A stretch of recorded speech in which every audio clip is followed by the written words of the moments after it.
and welcome. So we're going to make the album or folio.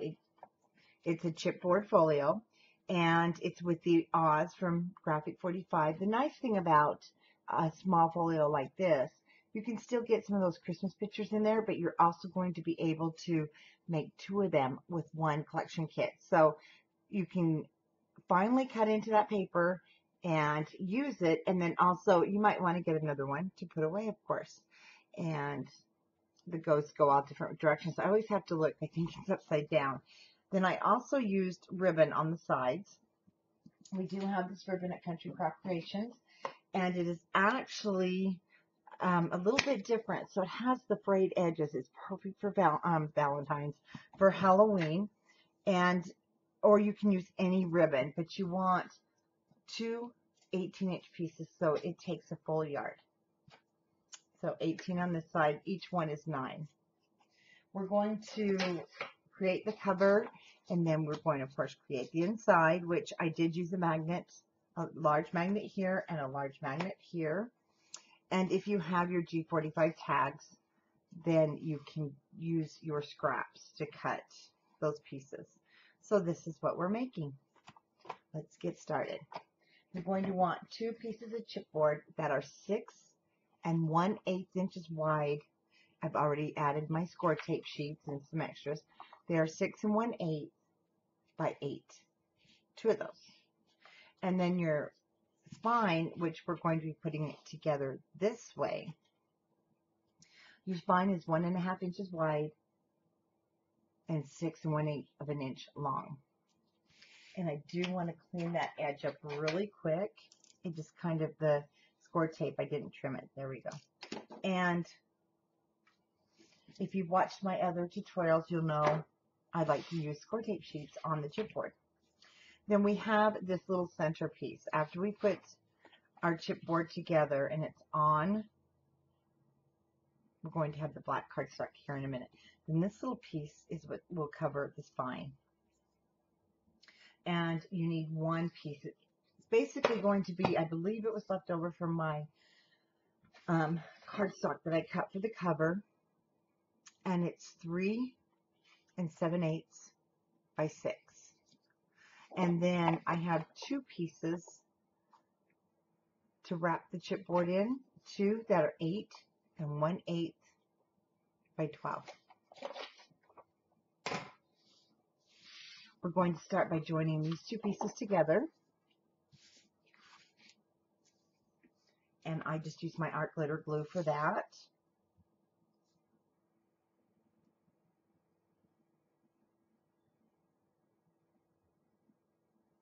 I use the Artisan cardstock that is our own brand at countrycrockcreations.com. So it does totally depend on what cardstock you use, whether you use your art glitter glue or you might want to use your score tape. Either one is fine.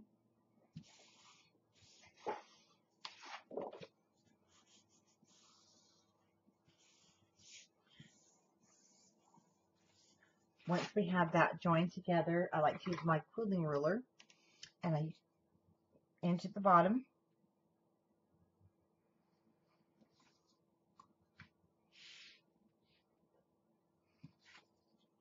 Basically, that seam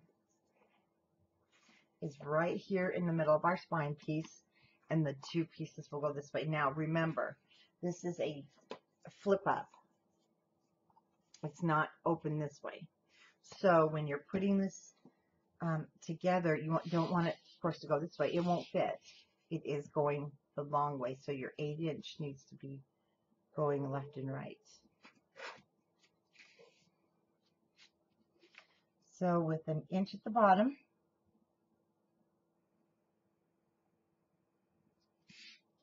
I'll start with my spine piece, and I'm going to center my spine piece onto the seam.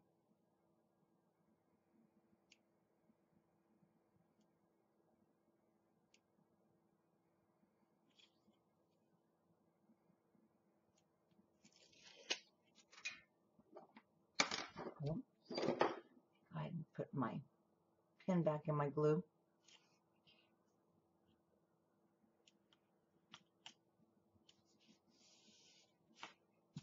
Once that is down, I'll use my 1/4" score tape. I went ahead and threw it away. So I made my very first album thinking with this being so, small, I could get by without a 1/4". Well, I was able to show it live in our Facebook group. You can't. Mine cracked. So the 1/4" is what I feel works great for me, and it keeps the chipboard the cardstock from cracking. So I do suggest the 1/4". And if you're not using score tape, then just measure. I'm going to go ahead and now trim this down to 1 inch.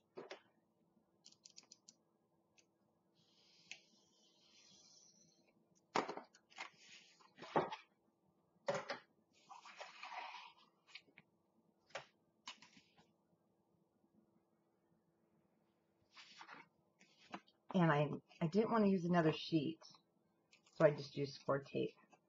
Actually, no, these were leftover pieces from another sheet, and I just swapped them on there because I didn't want to use another big sheet.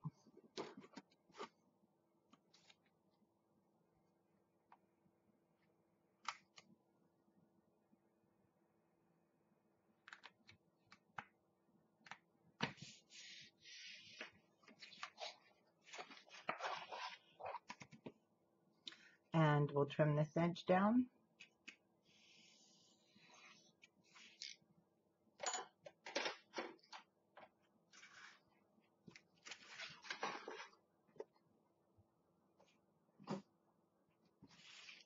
And we are now ready to wrap. I'm going to remove the backing to the center, the center pieces of score tape.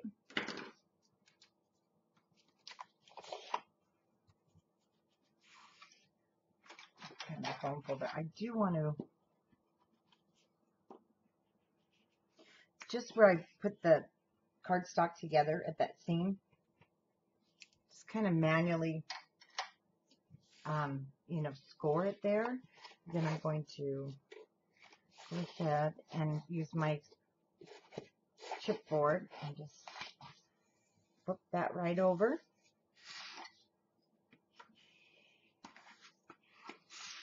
Burnish my cardstock again. If you're not using the artisan's cardstock, just make sure your cardstock will handle it.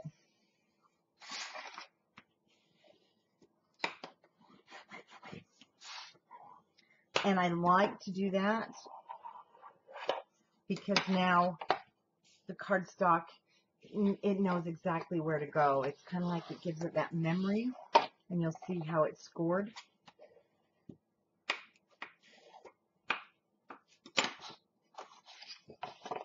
And let's repeat on the other short side.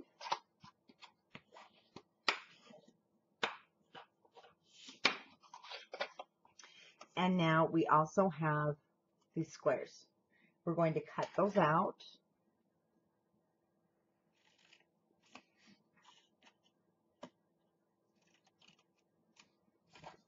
On all 4 corners.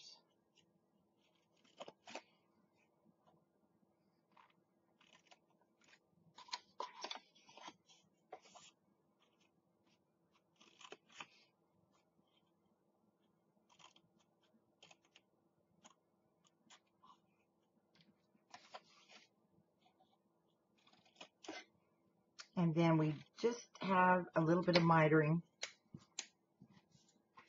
to do on the corners. And I like to now fold the cardstock over, being gentle because you don't want it to crack.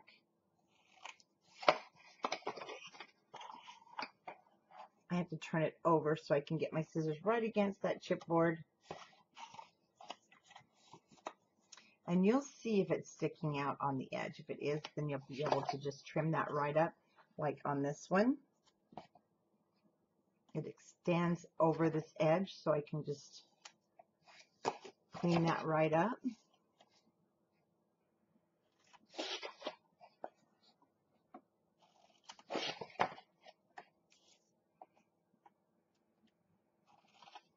And with your scissors against your chipboard.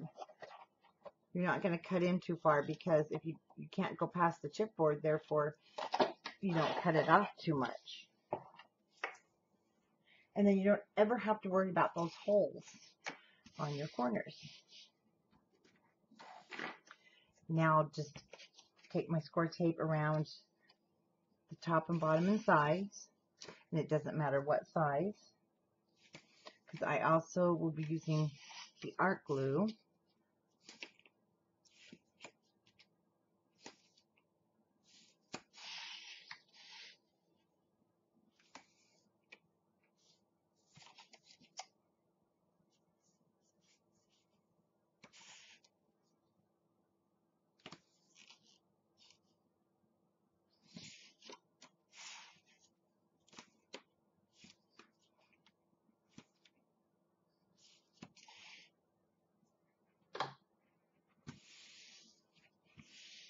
And that's it. And then I have my whole roll of score tape for another project, because I use my score tape sheets, which really does save on your score tape rolls when we put the chipboard down.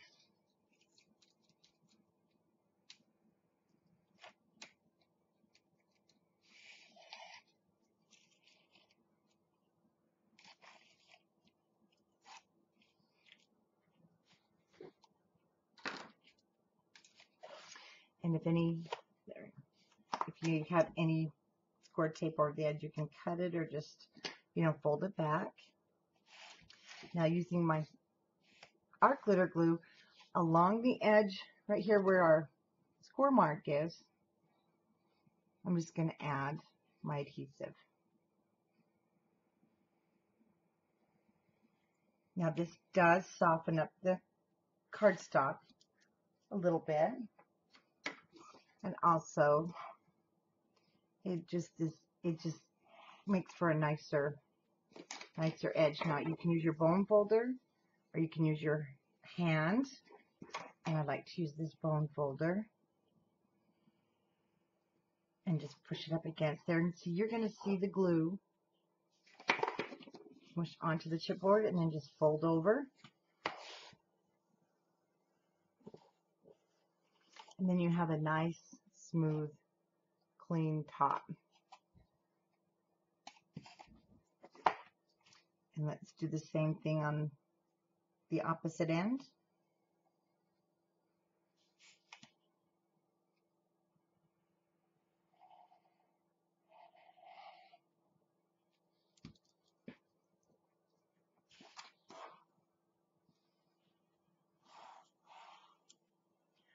And when you soften this a little bit, the fibers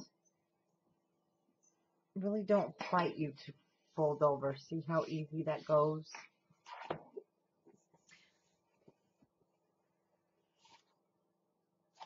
Now, before I'm going to put these down, I do want to just carefully lay it and make sure nothing is extending past these edges of chipboard.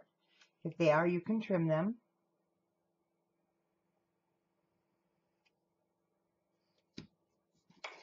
Otherwise, just add the glue. Art glitter glue is what I'm using and prefer.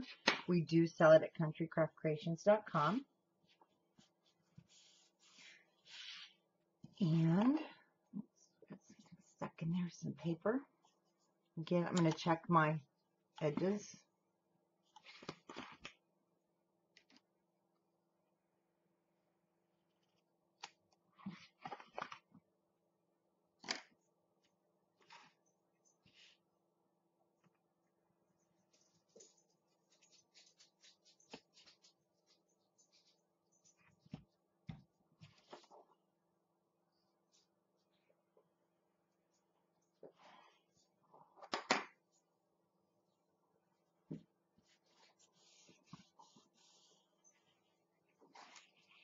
Now I use a different bone folder because it's not sharp, it's the Fiskars.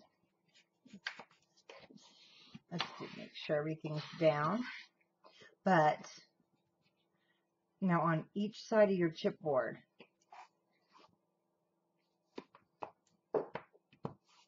you want to like burnish that paper over that edge. And if you've used your score tape in the center as your spacer, then it's going to pull down this top layer of cardstock, and they'll meet so that it lays nice and flat. And I just fold that over and burnish it. And let's repeat on this one.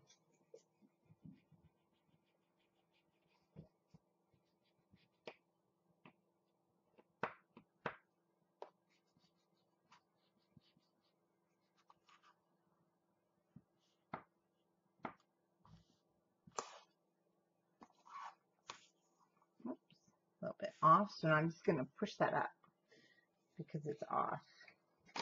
But now it's straight.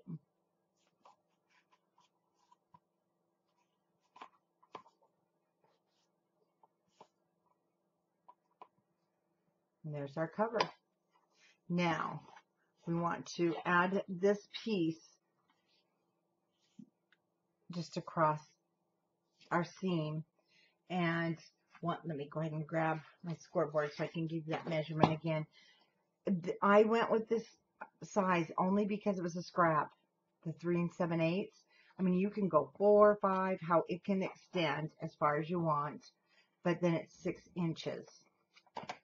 So, 6 inches from here to there. So it sits in there nicely, but the width is what doesn't matter. You can use a scrap, or if you want to cover the whole inside. Ever since Bonnie on our teaching team for retreats, she just really got me used to doing this now, and I'm really glad because not only has it saved paper, it saves work, but my album still, you don't notice that we haven't covered the whole inside. And that's, what's important, that we still have the quality and it still looks fabulous. And yet, we're saving some paper because sometimes we need these quick projects. We want something fun. We want something quick. We need a quick gift. We just don't have time to do the really, long, involved projects. Those long, involved ones are really, they start out fun. Oh, they are fun. And they're great accomplishments. But they're not something that we always have to do to make that impact of, wow, that was a fabulous gift, that somebody just received. Especially if they're not a scrapbooker. They're always impressed.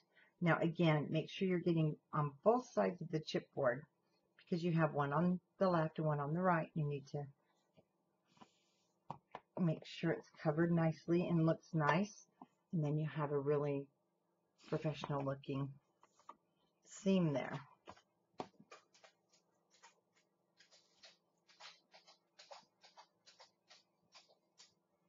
I do a lot of live tutorials on Facebook in Scrapbookers of Country Craft Creations.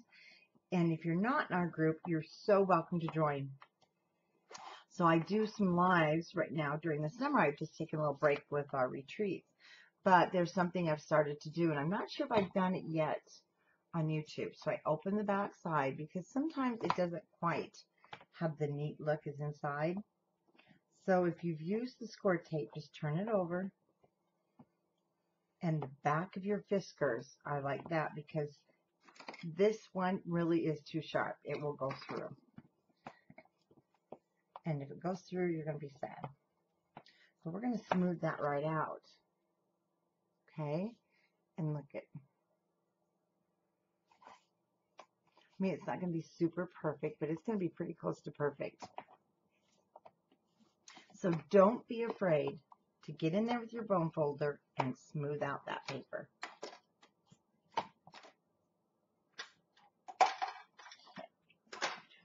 So that is the cover, and just like that, your cover is made. Now we're going to start with the inside, and I build the inside, and then we're going to put it in.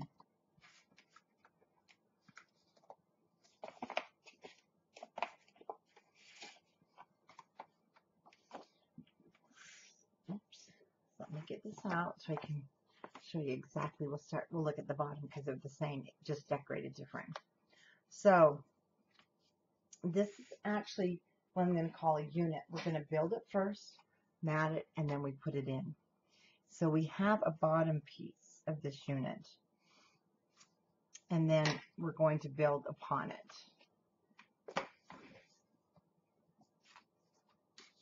I just want to grab the right pieces. So you want two pieces. One's going to be for the top and one's for the bottom. And they are 5 7/8 of an inch wide by 7 7/8 long. So we can just put one aside. Lay this one down. And then we have two pieces that are 5.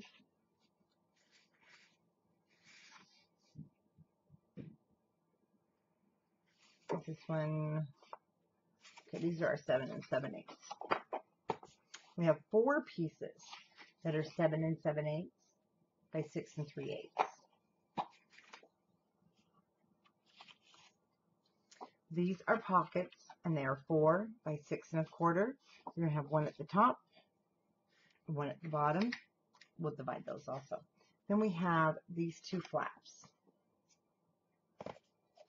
and they were for these 6 by 6 pieces because they're so cute. You just don't want to cut those down. We'll cut them down just a hair, but they are 5 3/8 by 5 7/8 by 5 3/8. You want 2.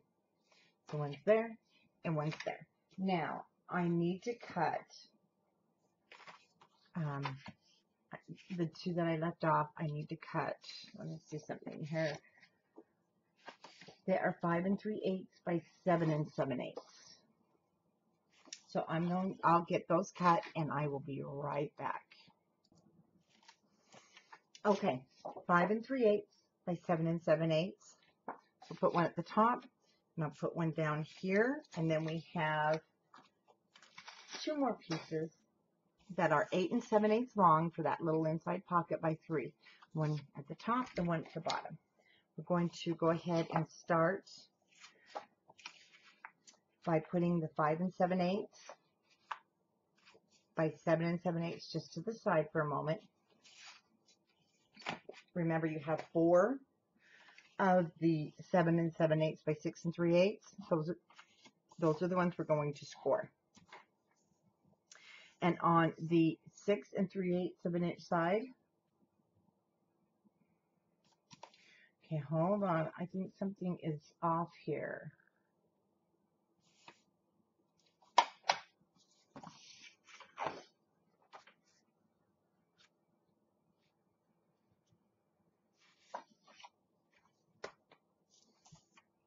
I gave you the wrong measurement.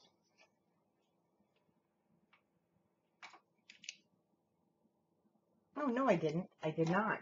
I just wrote them backwards. Sorry. So that can, I usually put the smaller number first. So the 6 3/8 of an inch by 7 7/8. 6 3/8 at the top. You want to score it 1/2 and 3/4. We have that gusset there so that it will fold nicely. And then your second piece, the 6 3/8 at the top, go ahead and score it 1/2 and 3/4. One will sit this way, one will sit this way. Then we're going to score the 5 7/8 of an inch piece by 7 7/8 at 1/2 inch with the 5 7/8 at the top. And we'll score those other pieces in a moment. Oh, Lordy. We just scored the wrong one. But it's not going to affect it. Sorry.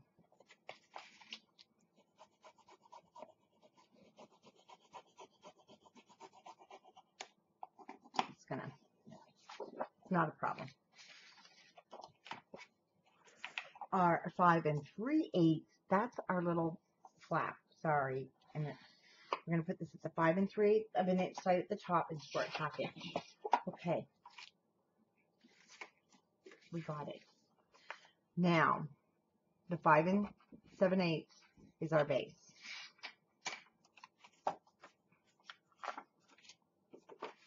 The 2 pieces that are 6 3/8, let's go ahead and burnish those score lines.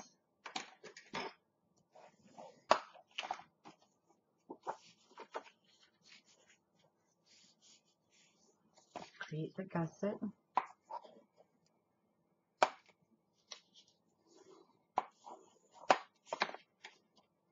Then we're just going to trim the top corner off. That little top corner that we don't want peeking up through at the top. So we're going to attach this to the back side.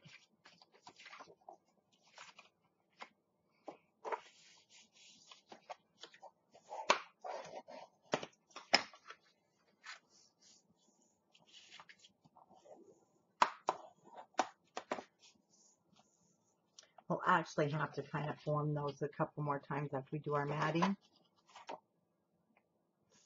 So don't fret over kind of smashing them. It happens. One is going to go on the left-hand side. One will go on the right-hand side. We're going to add our adhesive to the inside because this sits on the back of the base piece so that it doesn't, we don't have the seams up at the top on the front. And I'll use my art glitter glue. Remember, it's going on the inside, either score tape or the wet adhesive.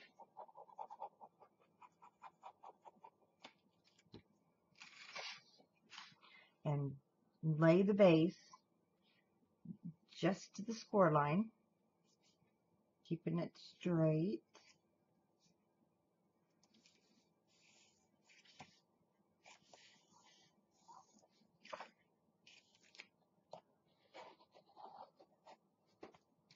And see, our seam is on the back. And let's do the same thing to the right-hand side.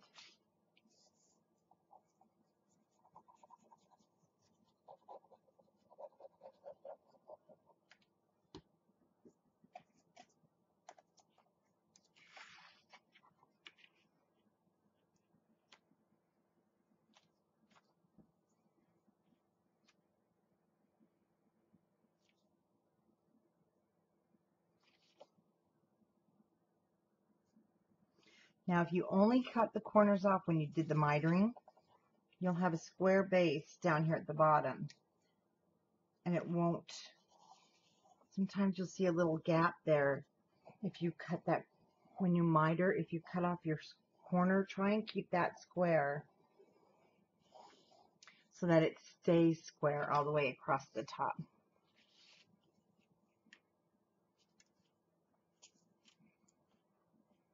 My art glitter glue dries, it dries super fast, so sometimes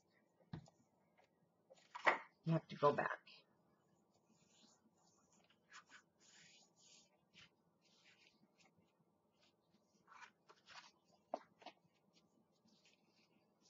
Okay, and that's where that closes. And now we want to go ahead and add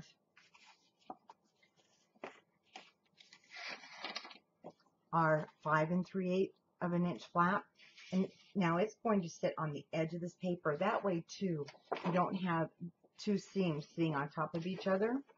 That's why I wrapped the two main ones to the back. So let me show you. When you miter your corners, again, keep your scissors here on the edge of the paper, and then just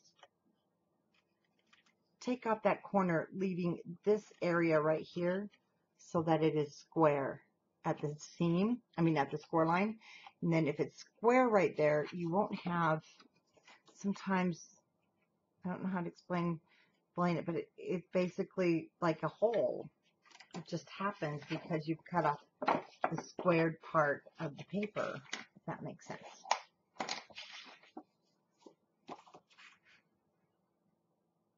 Okay, now laying this down also, I need to make sure we're same length because I don't like it, if you follow my tutorials, I hate when anything sticks over the edges.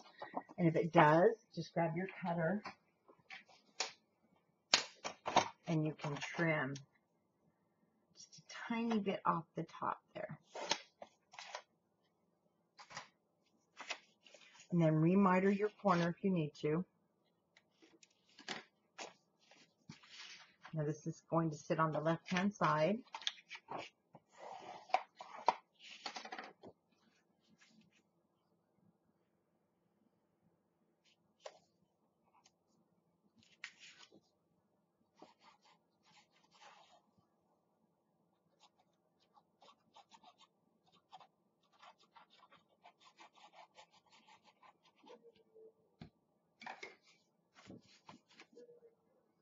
Right on that seam or the score line. You don't want to go over your score line because you need that gusset. That gusset's what's going to make it so you can add photos in your little folio and it'll still close.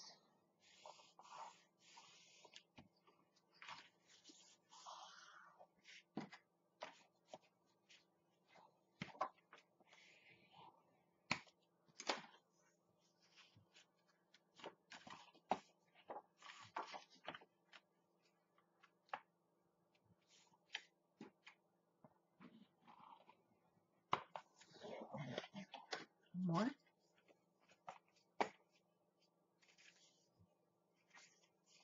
Actually, this is going to go the opposite way.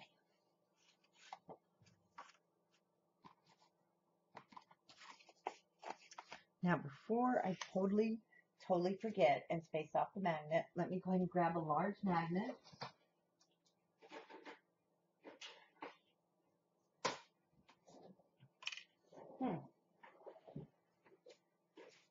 They're both eyes.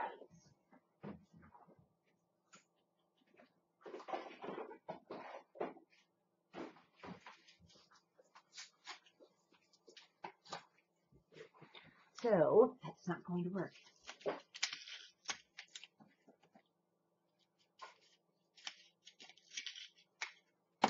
And I also carry the basic gray magnets, which are nice because they have the adhesive right on them. You know they're thin. That goes aside.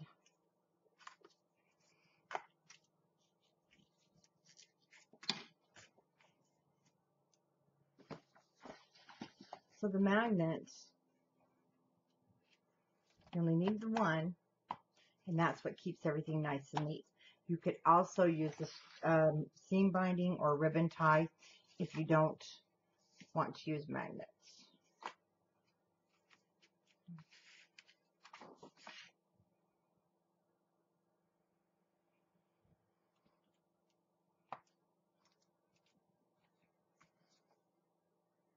Now the one thing I do want to do, because we're going to have a pocket here at the tag.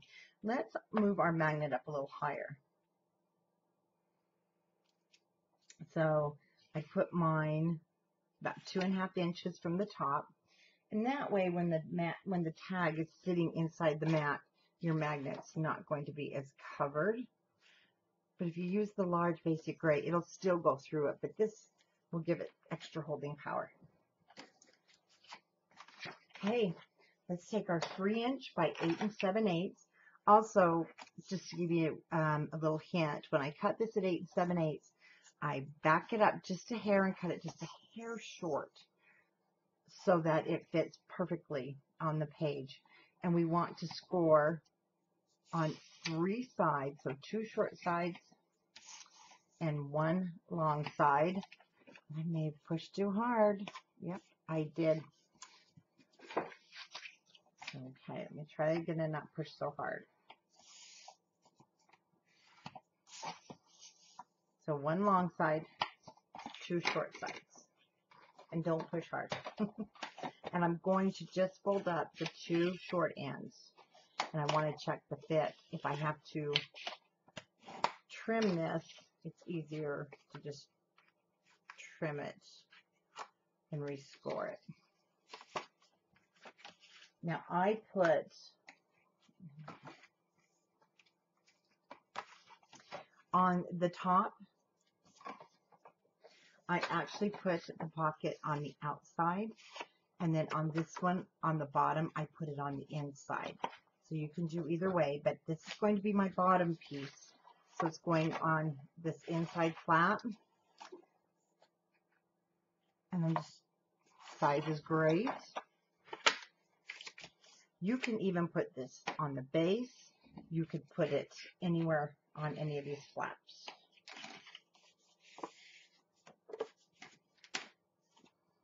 Okay. Miter the corners.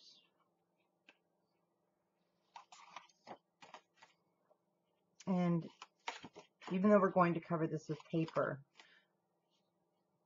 I miter the corners. The paper just seems to slide down. I've got hiccups. I'm so sorry. The paper seems to slide down. This is the second time this week I've had hiccups.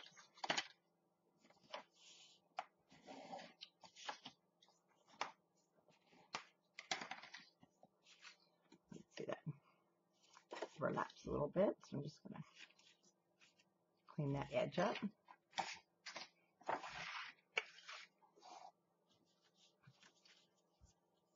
So you can put it on the outside. Like I said, on the top one I will. This one, I'm putting it on the inside. And this score line down here at the bottom will go just above the score line.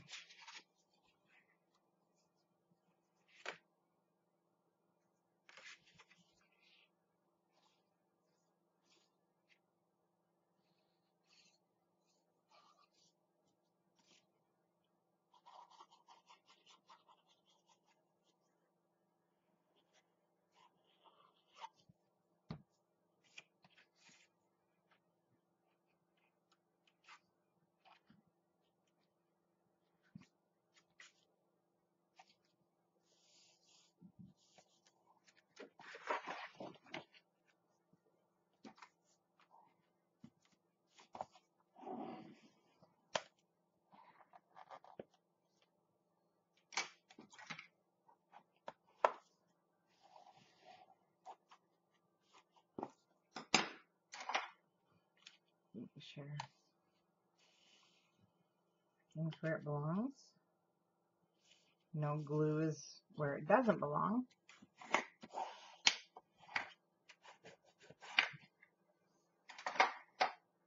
And now, on the right-hand side, you want to take your next piece, that is the 5 7/8 by 5 1/2.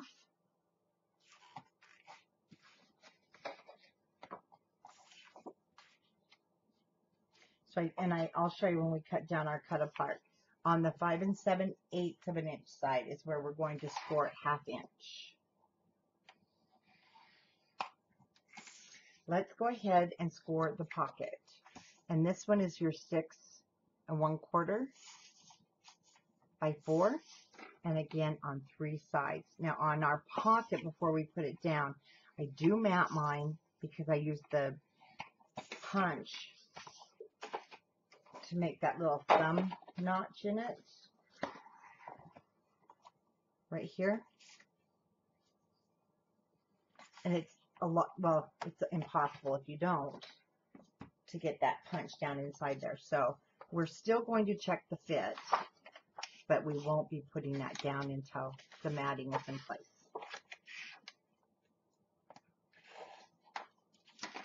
So go ahead and burnish that score line. You really don't need to miter the corners. Habit. Because this one, so I'm turning my page so it's easier for me to see. I'm just going to somewhat center it. So I have about 1 inch, not quite 1.5 inches and 1.5 inches on each, just so it looks pretty centered. Or you can definitely measure and match your centers.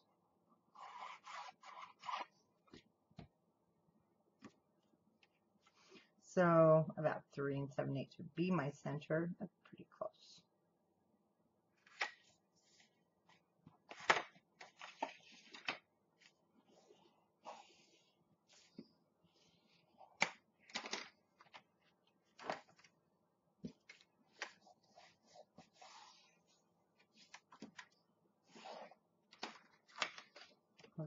That closes, and the pocket will sit on this magnet plate, on this piece that has the magnet, which is the right hand side. And I'm first going to go ahead and get the fits.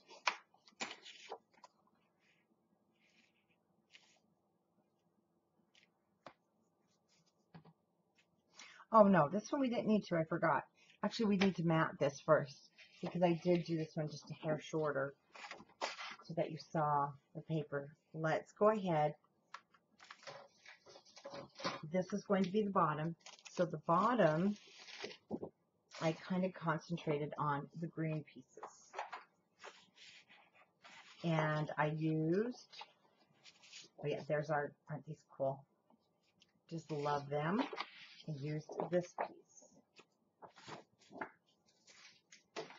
And then I'm going to use a sepia, or a vintage photo ink, whatever color you want to use. And you do need to mat this whole piece. And so our matting is going to be, and I want you to measure yours, just in case. You just never know. 5.5. And then all of our length basically on these are going to be 7 3/4. So 5.5 by 7 3/4.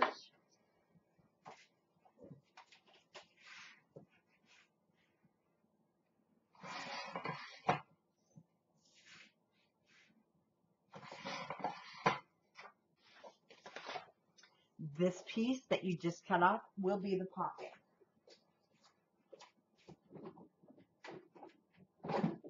Uh-oh. I'm punching stuff.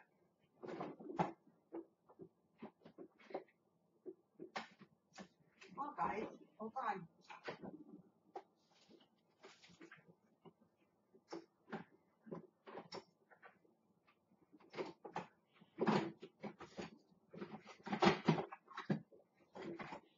It's time to clean out the punch drawer. It was stuck. I couldn't get it open. So I'm going to use the smaller of my Fiskars thick punches because they do go through really nicely.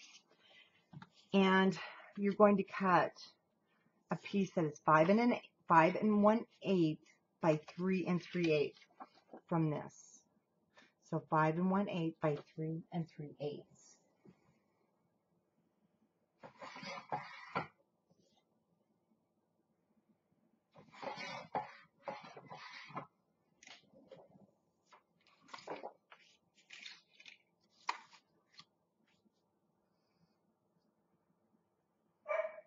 Let's go ahead and ink the edges.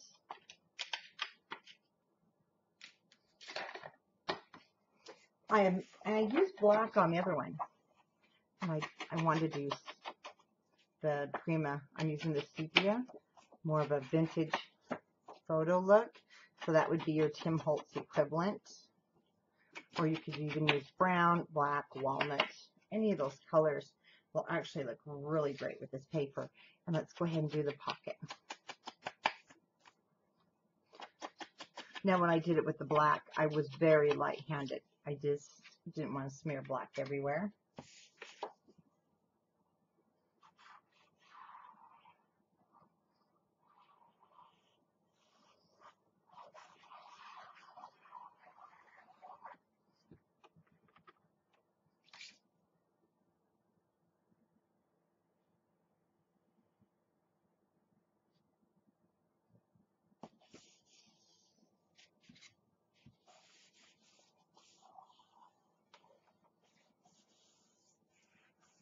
Now that's one reason I use the dry diaper wipe.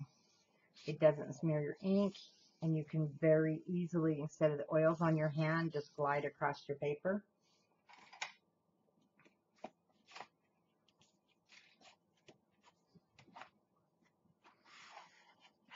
And that glue around underneath.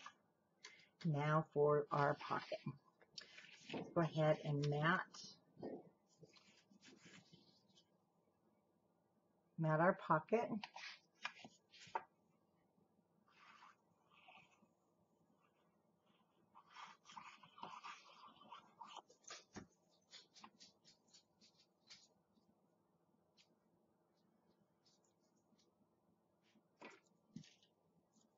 Hi, Wilbur. I love it when he comes and just looks up at me. He's my little beagle to see what I'm doing. Actually, he's seeing if I'm busy so he can sneak off and be naughty. I just know it. What can I say? because there he goes in my workroom. I'm going to go ahead and get my corners mitered. I will miter these so they're not showing since we're putting them on top. Now I'm going to put this down, fold up my score pieces. I do want to find the center. And because it's 5 1/4, it's about 2 3/8, around there is your center. Pretty close.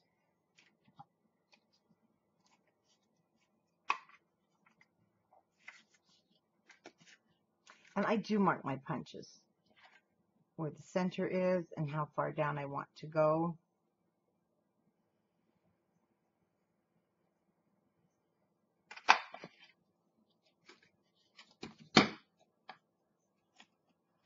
I'll just fill in that with ink. And then it looks really great because it fits perfect.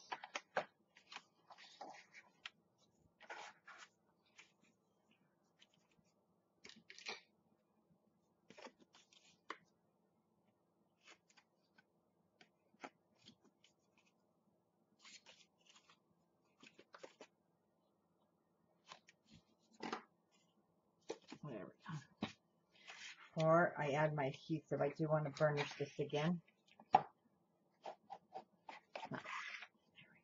So it's flat.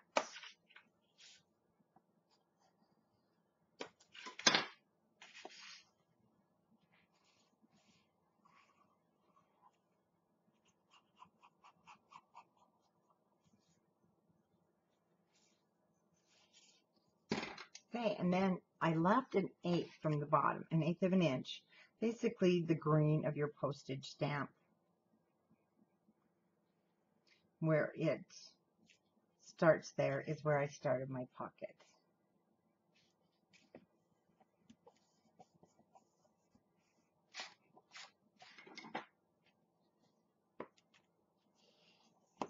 Now, the one thing that's going to be different with your second album is going to be your sticker sheet, because you don't have 2 of each sticker.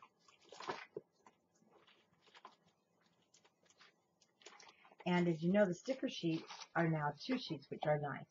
So on this pocket, I did use the round witch, so I'm going to have to use one of the different ones, probably Glenda, because I've already used her, or you can use Wicked if you want to keep the Wicked theme there, since the Wicked Witch paper will go on the other side. But I think I'll go ahead with Glenda and kind of add her presence in there.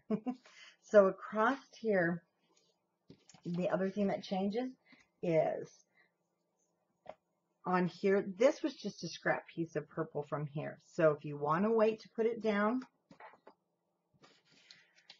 or you do have some clocks here, but we actually are using it at another place.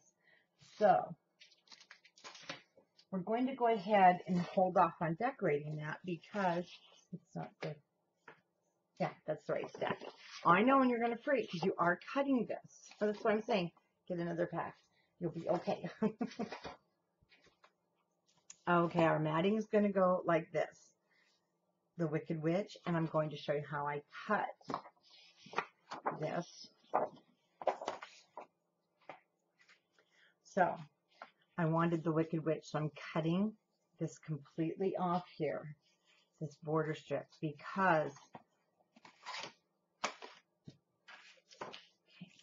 when your book is closed, or your piece is closed, this piece out here,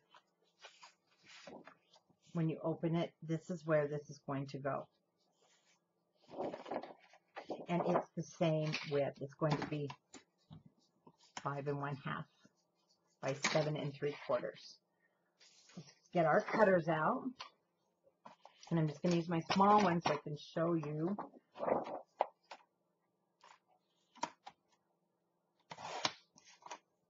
Throw that away. Now, also, Did we use it? Yeah, we did use this back side. So what we're going to do first, we're going to cut our length. I'm putting this in upside down because we're going to cut off this bottom. We're going to cut it at 7 3/4 because we don't want to ruin this. So we want to be able to use the back side, and it is pattern specific, kind of, but there's words there that do make it go pattern specific. So I cut that off. Now I'm going to take it right about 1/8 of an inch. So let me give you the measurements on your right hand side. You're going to place it at 10 1/2 inches. This is at 10 1/2. We're going to put that aside. I'm going to turn it this way. And I'm going to cut it at 5 1/2 inches. Wilbur, get out of there.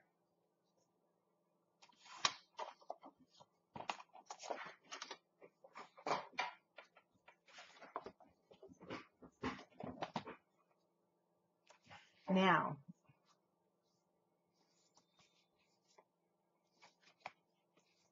okay, that's the back side.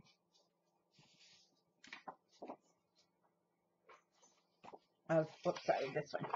So, that was Wilbur. I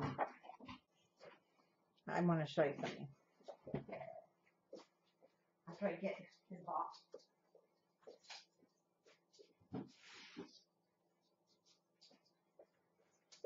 He couldn't get his ball. On the original one here, I used the clocks. But this time, I want to use this piece on my pocket. We're going to have to trim it so that I have this seam on this one going. So that's what's really fun, is how you can use the papers in different ways.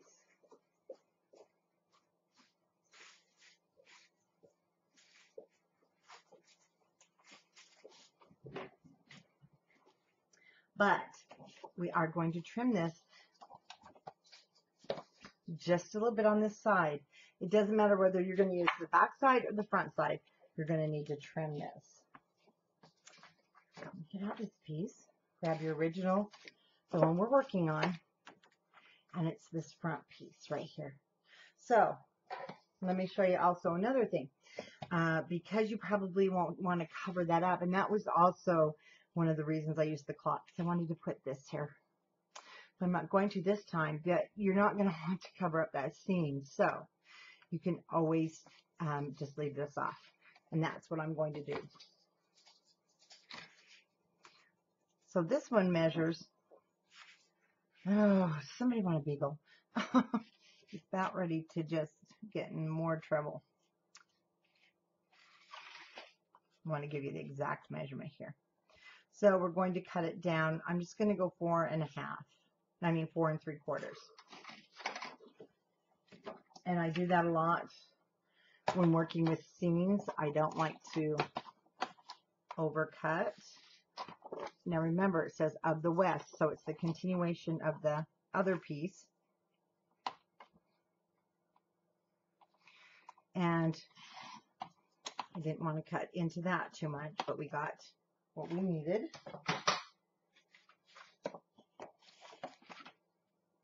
Flip it this way, check our fit, and we look good. We don't have to trim anymore.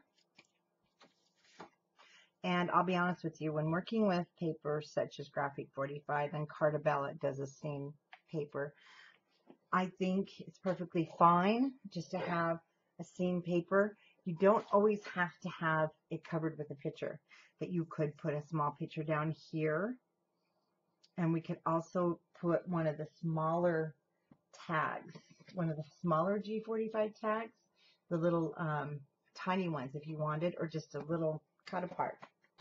You don't have to cover it. And I do take the cover sheets down here in my studio in our classroom, and I frame my favorite ones. So I don't feel bad cutting into them and having the papers in a book, because I can then look at them. If I just leave them in a package and put them in a tote, they never get looked at. Yes, I can say I own them, but also they just kind of tend to get buried in all of your, what we call stash. So put it in a book like this, pull it out that you can look at Halloween with the picture here or there.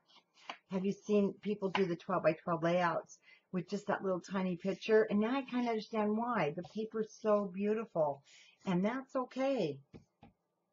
Just put that little 2 by 3 picture down here, or a 2 by 2 that you've cut down. Maybe you have one of the grandkids, or maybe an old black and white one of you on Halloween, and it's going to look really cool.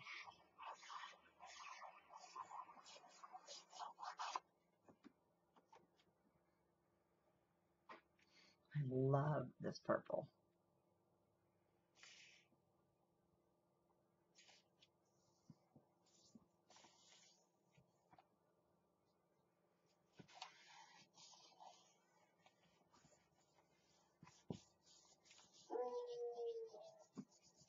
I'm sure you heard that.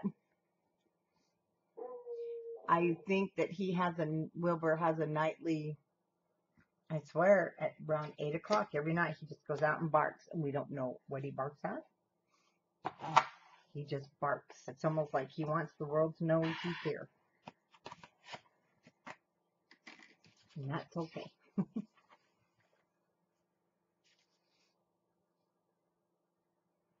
Now, looking at this, I want to try and keep this pretty much straight so it lines up together.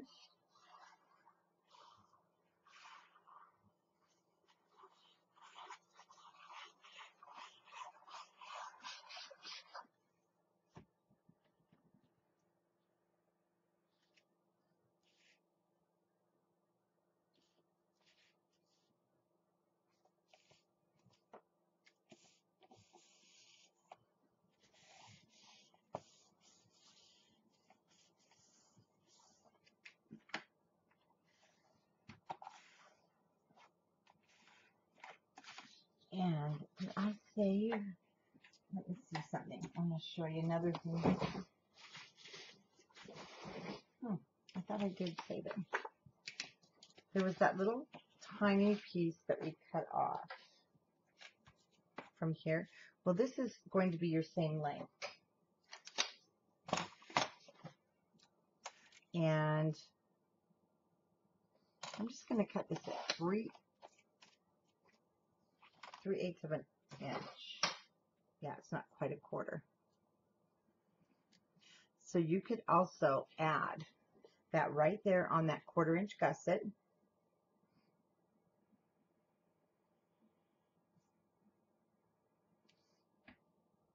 So actually you can use either side, the clocks. I'm just going with the solid purple that I was able to cut off of that edge.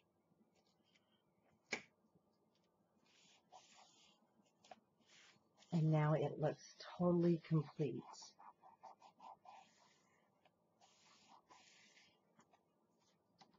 Doesn't that look neat? Now we have a complete scene there.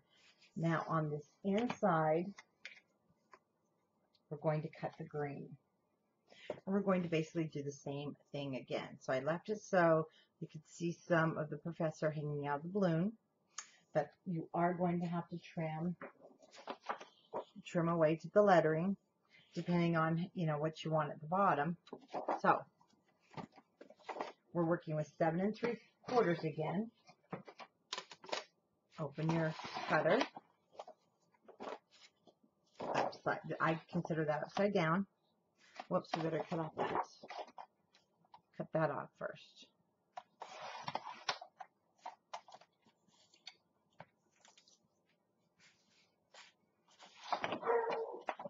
Goodness, puppy.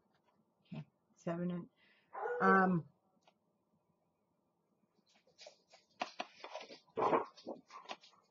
So I'm going to take a little bit more of this off just to the wording. The reason I did that, you know how this kind of, I consider that like a closed border, and it wasn't going to match. I didn't want that bold border at the top and not one at the bottom. 7 3/4. Now, let's get our new measurement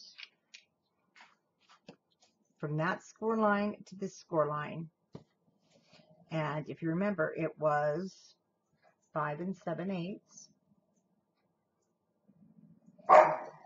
So we're going to cut 5 3/4.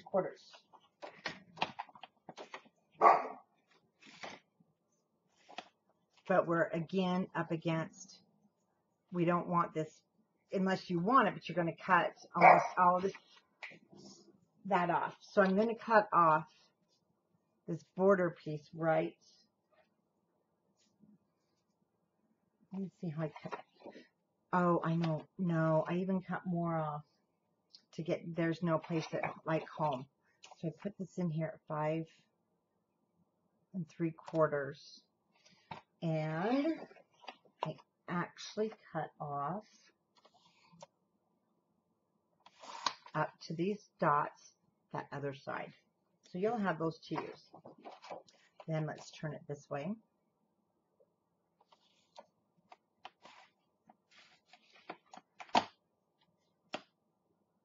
Sorry, I just keep looking over at my other one. I want to make sure.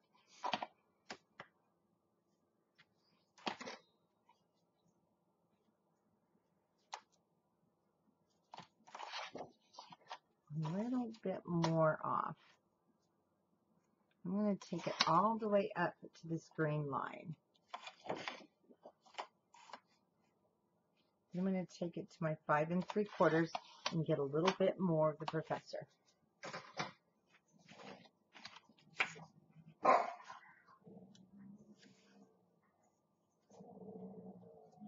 Again, just a really nice seam.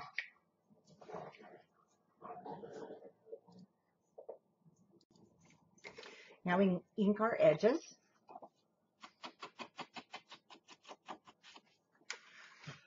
Yes, I threw the dogs out. I know, you don't want to listen to that either. Just like when Mom gets on the phone.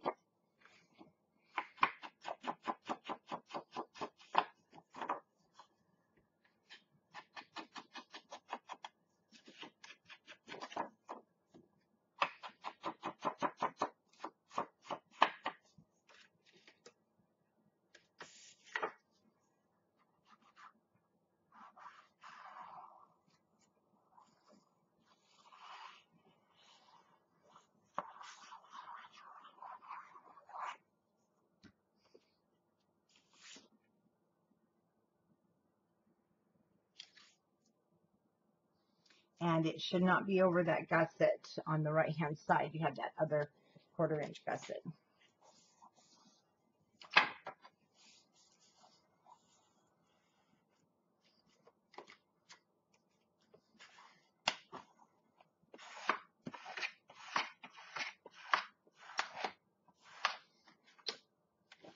So once again, if you want to continue on, I think I will. This is that back side. I'm just going to cut 3/8 of an inch. I didn't do this on the other one. A little wider than 3/8.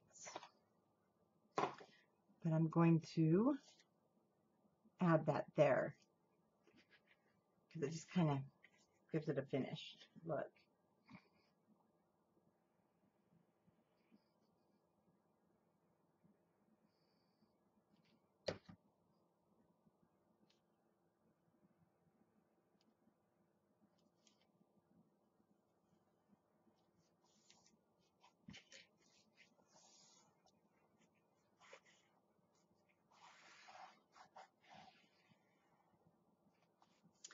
Now for the right hand flap is our spider webs. And then we have our witch's socks and the wicked. Now, I use the lions on that one, but I do want to show you on this one, I used this bottom one, and then I used Wicked. So to use the purple, I did have to use one of these. No, I'm going to use this one and these two. So I used one of these. So again, you'll have to decide, and I know you may not want to, but remember, you can buy another pack. And then on the cover, though, okay, on the cover I used this. So I used this one, these two for this one. So we're going to go ahead and just cut those off now. And we will have to cut them down.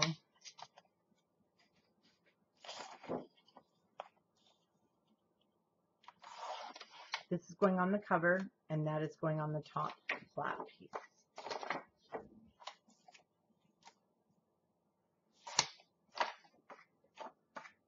Those will be ready. Your spider web is the back side of the Magic of Oz. So, breathe, cut it. It'll be okay. You can buy more.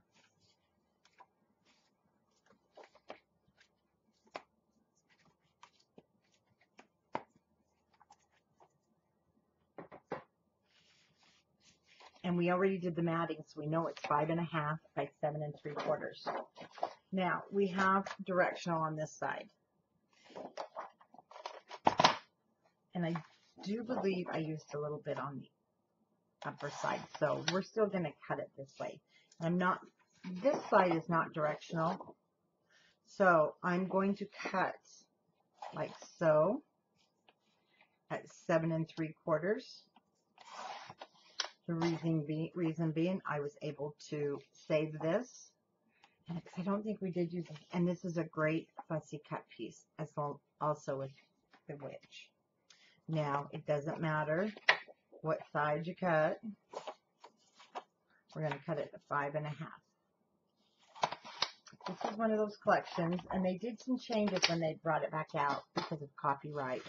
But I do wish it had more of a patterns and solids, or it had, you know, something else like that. I'm going to have to trim this off a little. Because, you know, as much as I didn't want to cut that, but then again, I think if I don't cut it, I'm not going to use it.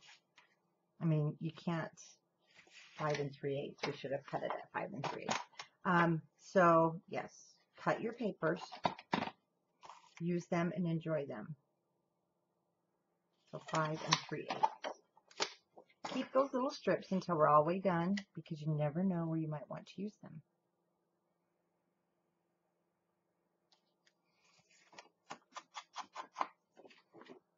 Ink our edges.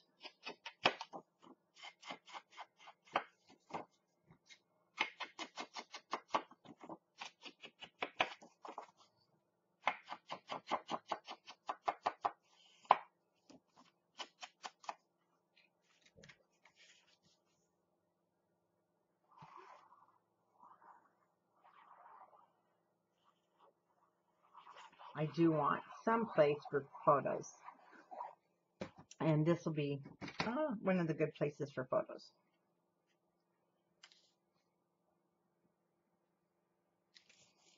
So you could even, you know, make some photo mats to go on this piece.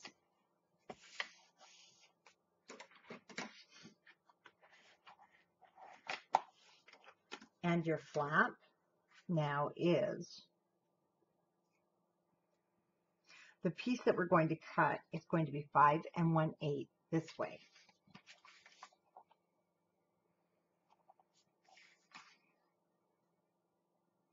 By 5 1/4. Oh, it's 5 1/4 by 5 1/4. Sorry, I'm glad I double checked that. Don't ever cut till I'm completely done. Trust me. So we know we're using these two. Since I'm using the witch's feet, it doesn't matter. I'm going to just cut 5 1/4. Keep those pieces till we're all the way done.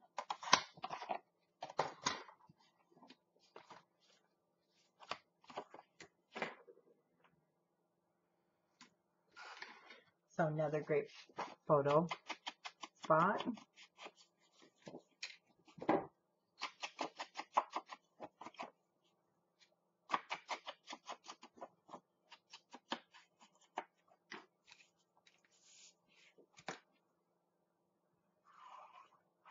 or you can use the graphics, because you can use anything you want in your project.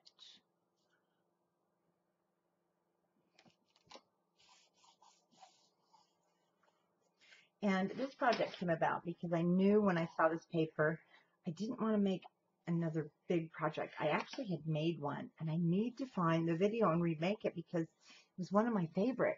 But it's before I really started heavily doing videos. And I just wanted a couple small ones because I'm really doing a lot of setting these out on, coffee table books. And if they're big, well, I also have to deal with Wilbur. You got to remember, he might chew them up. He's kind of naughty. Okay, the Wicked Witch. We do not want to cut this graphic down too far yet. So I'm just going to start little by little. And the first thing I'm going to do is just start by basically taking the black off that side and then taking the black off of this side. And I have kind of, I know, a weird way of doing this because we know it's going to be 5 1/4, right? So right now, do this however you want to do it so you're comfortable. Right now it's 5 5/8. So I'm going to go 5 1/2.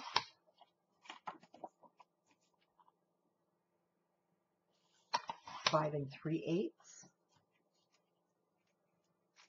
So my next one's going to be 5 1/4, correct?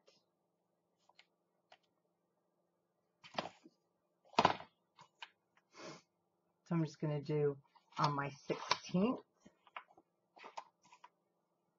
And now 5 1/4.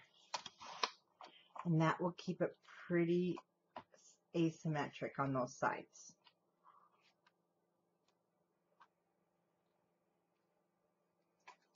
So once again, I'm going to take the black off the bottom and the black off the top. But before you do, just make sure, because there was a little bit more on one end. Okay, we're good.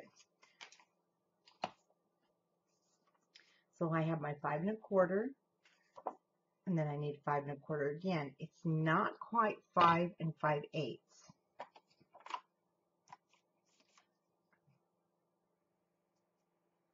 But I'm going to take it to 5 1/2.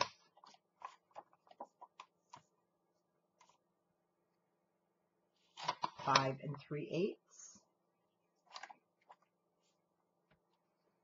And once again, just on that 16th of a mark. So it took out just a tiny bit. And then you can kind of look, well, the bottom looks like there's a little bit more. So turn it more towards the bottom again. And there we go. Yes, it takes a little time. I tried measuring, but I found for me that that is just taking 8 by 8 inches is the best for me in order to get this straight. So sometimes just that little extra work gets you the great results you're looking for without stressing you out. So if you've ever taken the center ruler, centered it, and tried to do it, you've marked it, you've cut it, and it's still wrong, yeah, been there.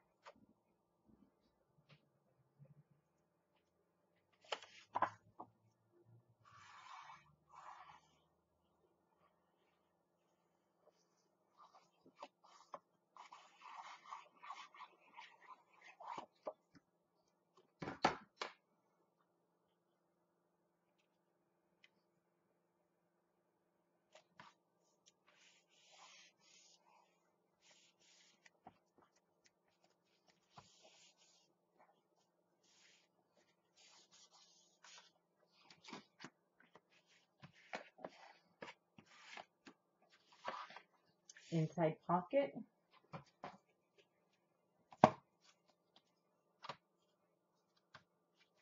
I used the blue, and then we also used some of the blue check there, and I'm not, yeah, I think this was used on the, no, I didn't use it on the outside. Well, outside. So, but it is in my little second set of papers. Let me show you something too.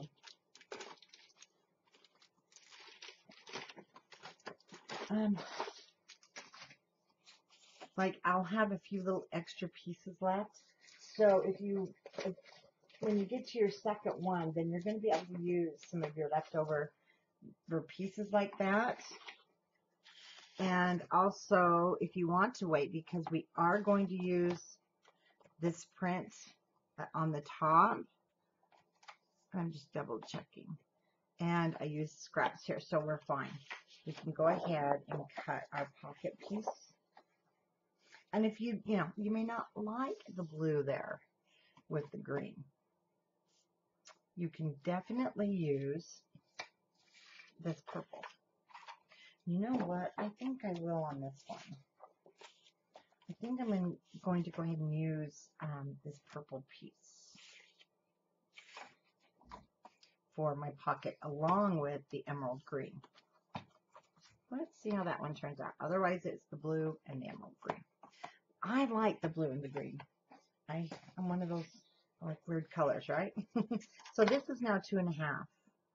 So we're going to cut it 2 3/8, and again 7 3/4. And if you want, you definitely can get another piece of that Wicked Witch, but I'm going with the clocks or the compasses. 2 3/8. And my whole goal was to see how well we could use the paper and get the most out of all these cool designs. And yes, my writing will be going that way, but I'm okay with it. Now, inside of your little pocket, it's still 7 3/4. So this was the piece that I used, that leftover piece. And I cut it.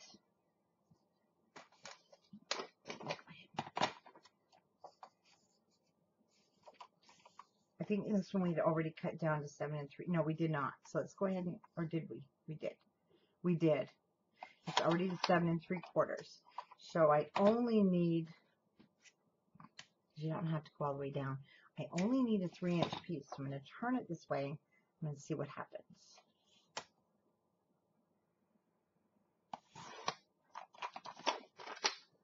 Because we also have this side. And to keep this going that right way, you do have to put it in upside down. You might notice the blue in here. If that doesn't bother you, great. I'm going to go ahead this time and use the back side. Change it up just a little bit so we don't have so much pattern here. And have that down there at the bottom. And I like it. So we've got the green, the purple, the green, and the purple and the green. Kind of flows. But again, you definitely could go this way. But we've already got lots of words.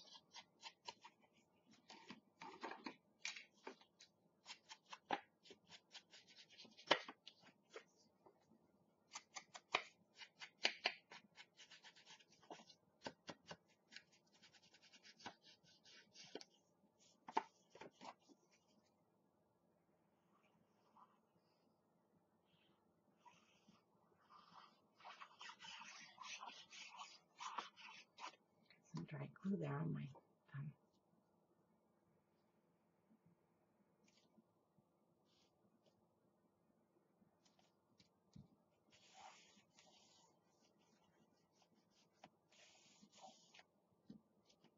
Great place to store loose photos or to make some mats to go inside there with photos on it.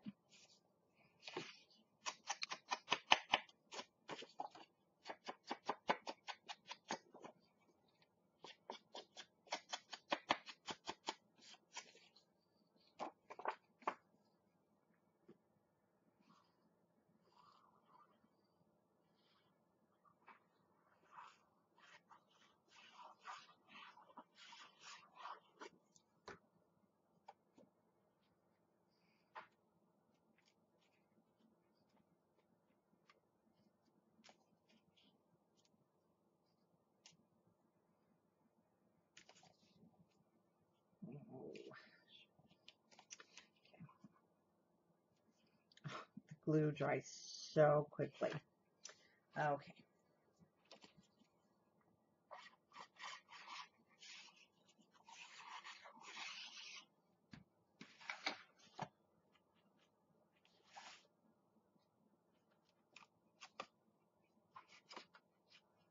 I know you're saying, why did you turn it that way? Well, because that's the edge I was having problems with. So there we go. Bringing it closer to me helps. There we go.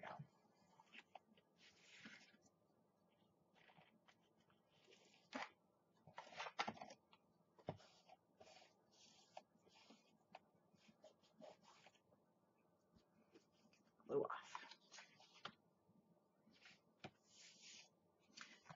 That really, I think, makes for a great scene.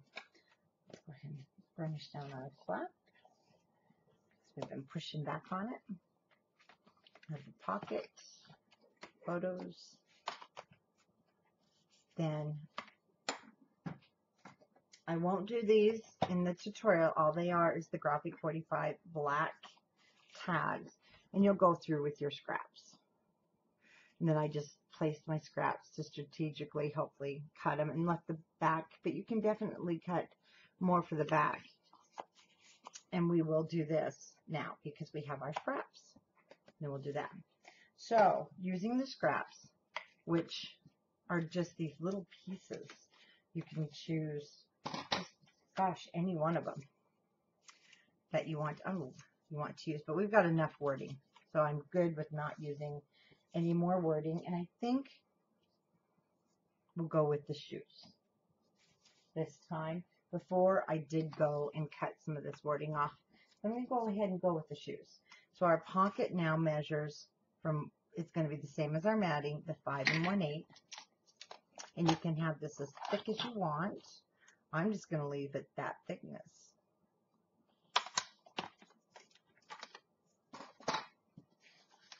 But we are going to bring, and we also have a green, but I want green on me, Glenda here, but I want to make sure that that's not too thick for her.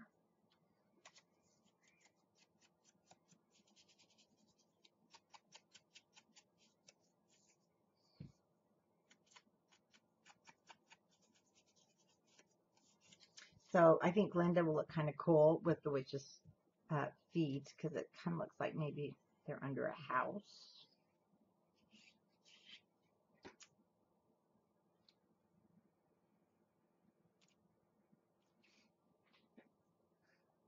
Excuse me. Sorry about that.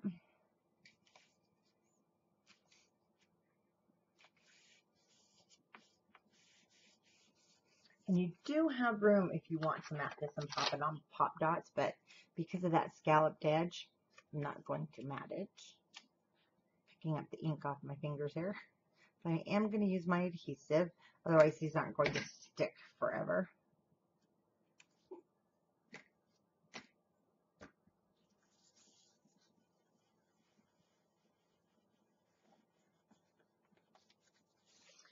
You do have you do have room. You can even put a picture here. You can do some of the sayings. My little dog too. They have some hearts. Now for the cover, let's go ahead and cut our cover, the piece, and I'm going to show you how I cut it. So it's basically the same piece, but we just cut it strategically again. So part of it will be at the top and part of it will be at the bottom.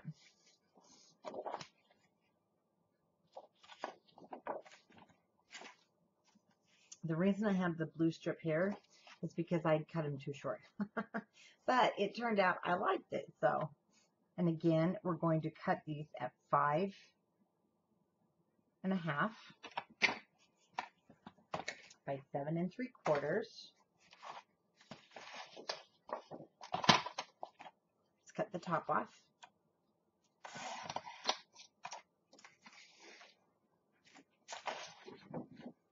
We have blue on the back side. Turn it upside down. Sorry, I'm just getting the glue off. Before we cut, we're going to see where this lands. And it looks like if I could get more of this guy here, I did take more off the top, just the top of the bird's head, like so. Turn it this way at 7 3/4. You know, I want to watch the show now.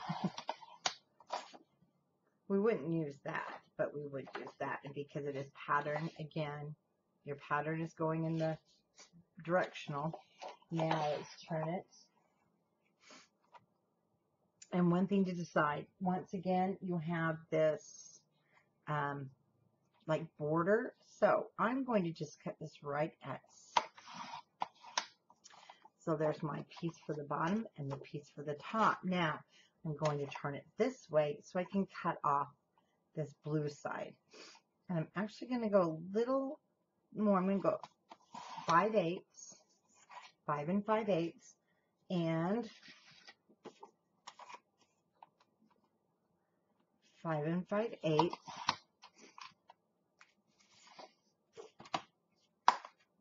Always better to cut a little big. This is the bottom, and I'm going to double check. I'm sure it's going to be too big, but like I said, it's better to cut a little too big and trim it off. I'm going to put this back in upside down to me and cut it at 5 1/2. So that means this one also can be cut at 5 1/2.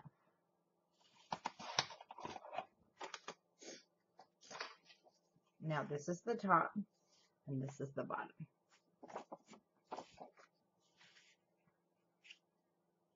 So this time I won't be putting that blue plaid strip because I said I cut it too short last time. So I just put that underneath there to extend it.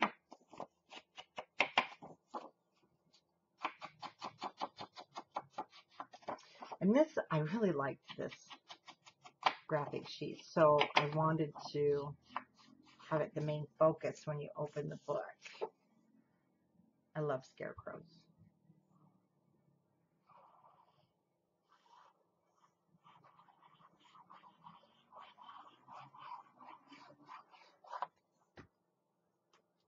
And double check that we don't put it on upside down.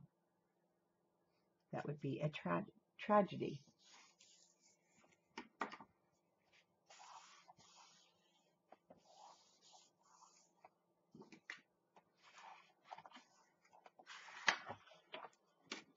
And just like that, this section is done. Now you can grab the cover, and on your cover there is no need to mat the back because this fits.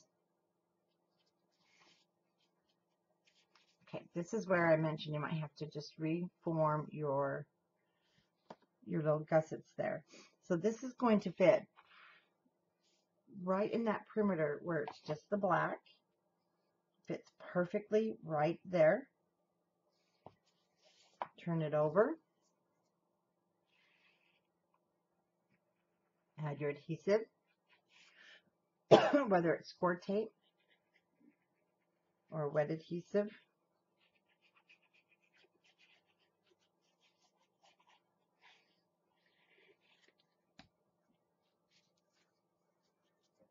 Trying to keep your 1/4 inch gussets there pretty straight, and about 1/8 of an inch at the bottom. And you'll have just the tiny bit at each side, about 1/16 of an inch. Once it's down, gently open your book.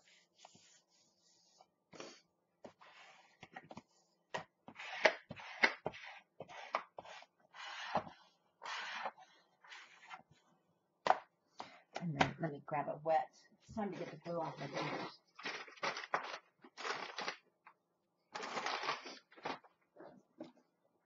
Because it starts to flake off and it drives me crazy. A little sanitizer, wet wipe, and off it goes.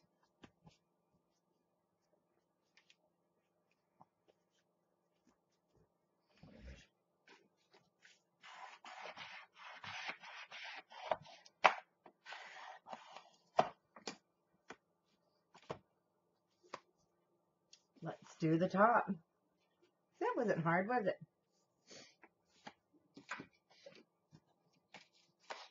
Once again, we have the 2 pieces that are 6 3/8 by 7 7/8. This is that little flat page that is 5 3/8 by 7 7/8. 5 3/8 by 5 7/8. Pocket 4 by 6 1/4. And our base 5 7/8 by 7 7/8. Now I need to cut that one piece that is 3 inches by 8 7/8 because, you know, I went through it. And I might have one 3 inches. Woohoo, we're good. So this time I'm going to put the base at the top, and we're going to do all of our scoring. And so I'm going to start with the 3-inch piece. Again, one long side and 2 short sides at 1/2 inch. Our other pocket on the 6 1/4 inch side, doesn't matter, just so you just do 2 short sides and 1 long side. 5 7/8 by 5 3/8, 5 7/8 at the top, 1/2 inch. 5 3/8 by 7 7/8 with the 5 3/8 at the top, 1/2 inch. Then the 2 pieces will be scoring identical.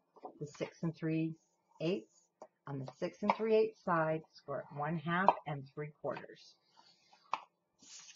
And repeat at 1/2 and 3/4. Since we already made it, I will go through this a little quicker.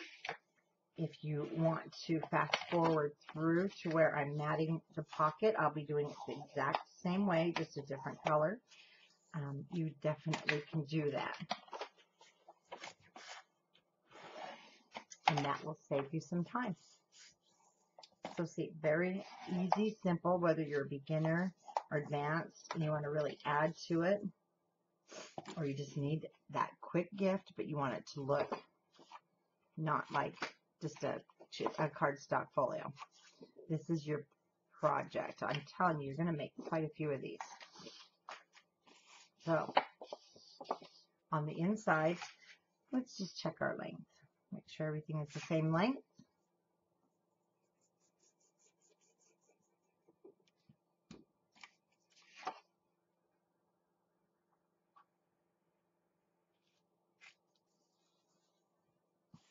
And burnish that down.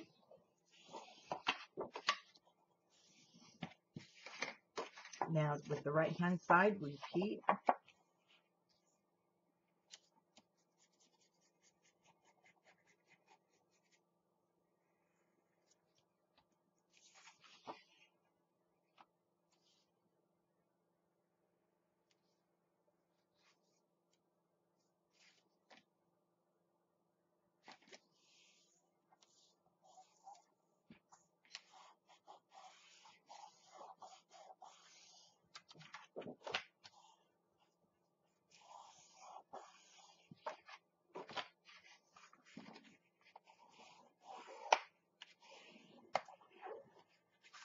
Now, I promise you this is so much easier to mat if you do it before you put it in your book. Now, that center flap will go on.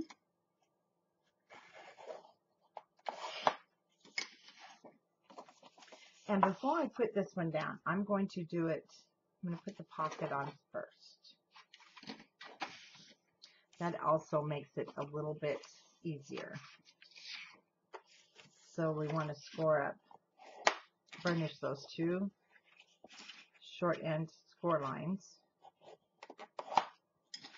And this is the one where it's on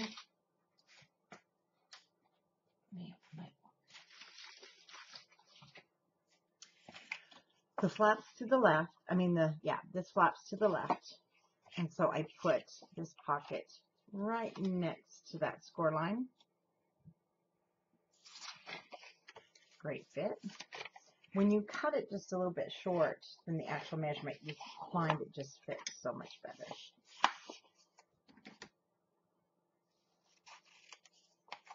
Miter those corners.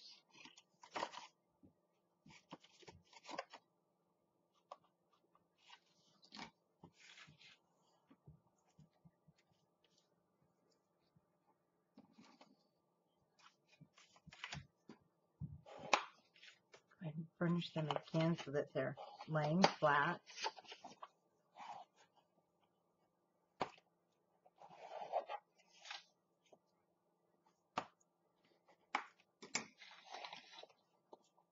And I'm putting this to the left where that score line is.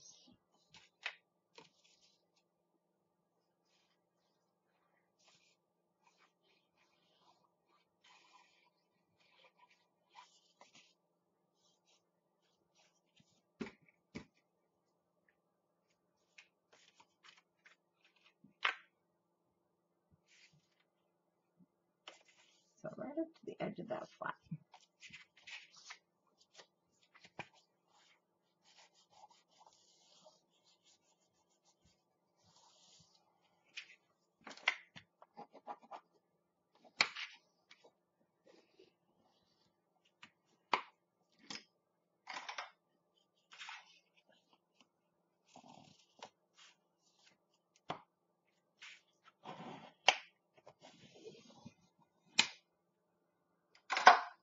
Oops, don't mean to be so noisy there. And then also we do not want to forget the magnet.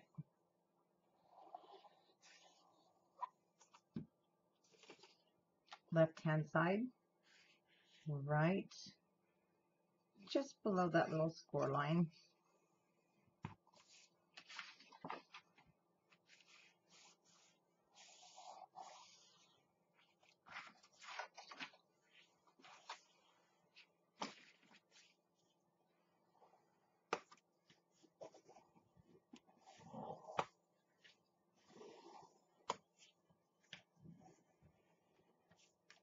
Okay, the right hand side, we have our flat that we've already scored. This one, like I said, you don't have to miter those corners. Turning it sideways so I can add that flap on.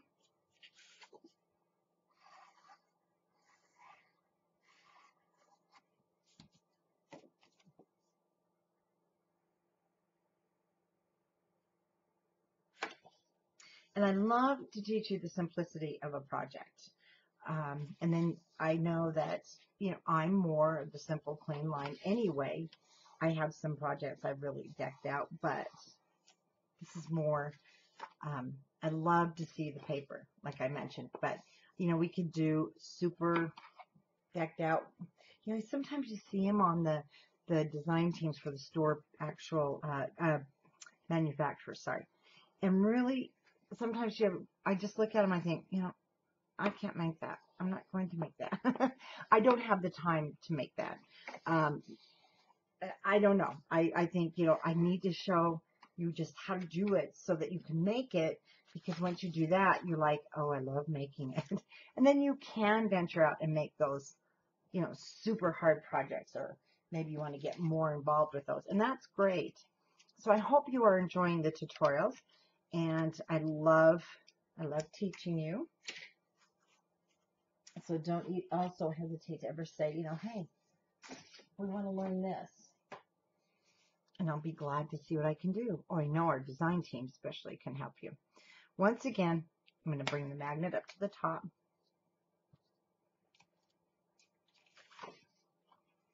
Make sure everything's lined up. Close our book.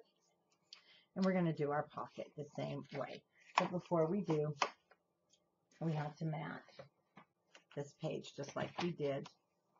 And I used, don't you just love the poppies? I used the poppies. So that's in that. I kind of, you know, how I separated my sets out. So again, I used the front and then I used the back.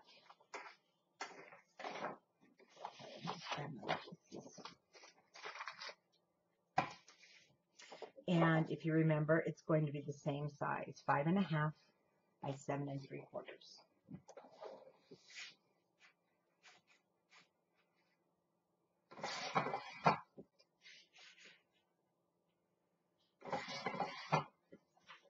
And the back side, it's going to be 5 1/8 by 7 3 7 3 7/8.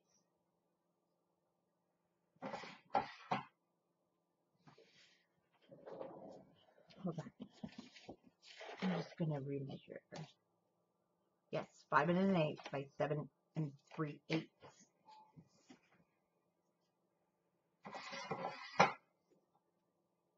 No, 3 7/8. Why do I keep saying 7 3/8? Or it seems like I do. This is 4 inches, right? 3 3/8. Sorry. No harm done there. Thank goodness.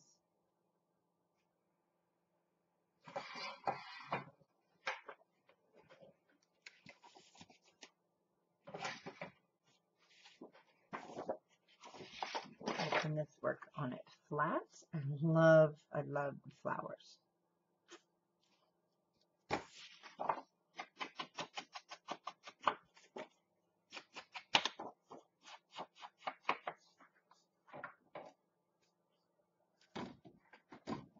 Time to close the blind. Sorry, had my thing in my mouth.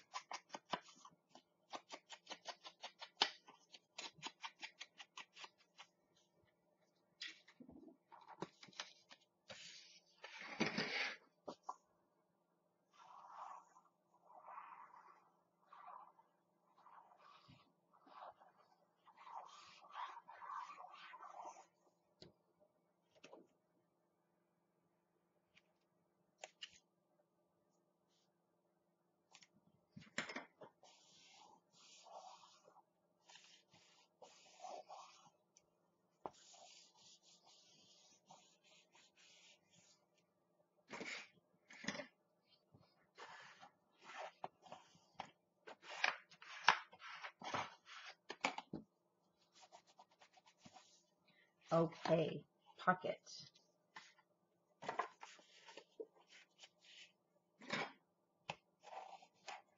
We don't have to check the sizing because it's cut a hair short.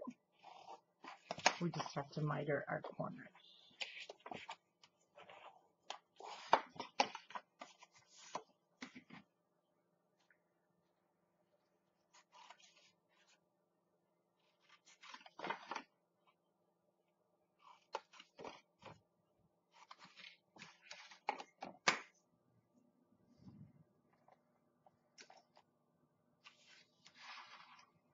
Oh, we don't need that.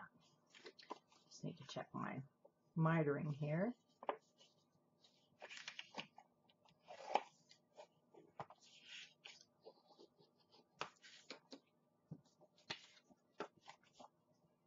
I know, that'd be pretty too.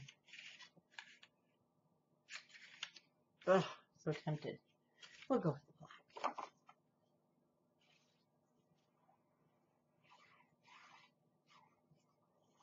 I am going to find the album I did and remake it though. The more and more I look at this paper, I just love it. So, hopefully between this Texas retreat, which is coming up in just a little over a week, and then the cruise, I can do that.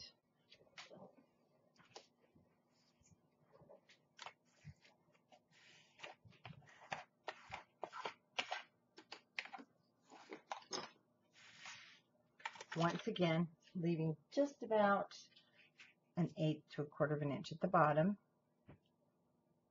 I put the pocket down.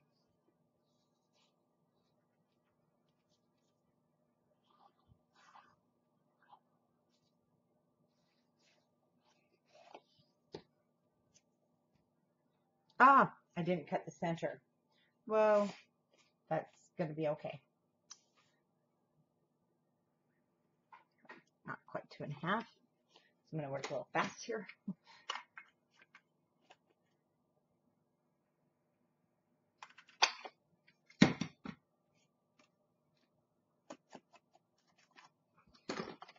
Edge.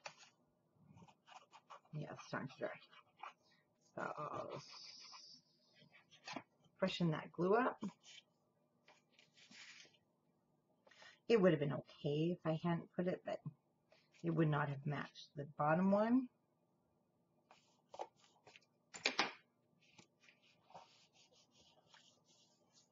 And I would have been sad.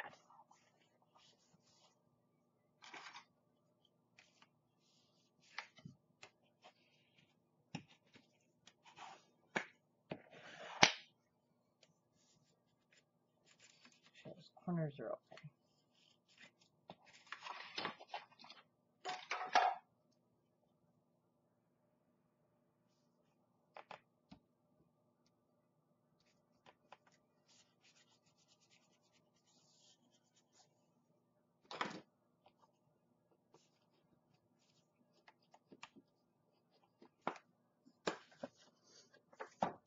Okay, let's go ahead.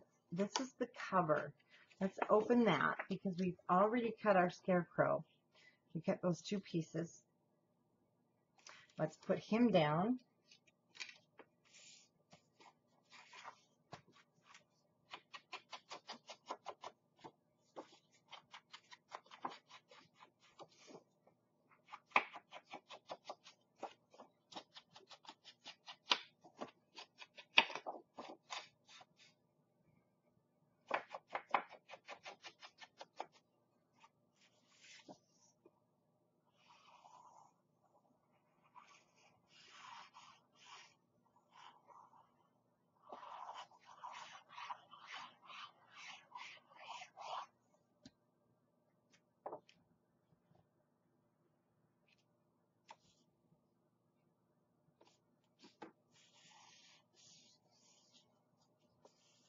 Did you want to put that?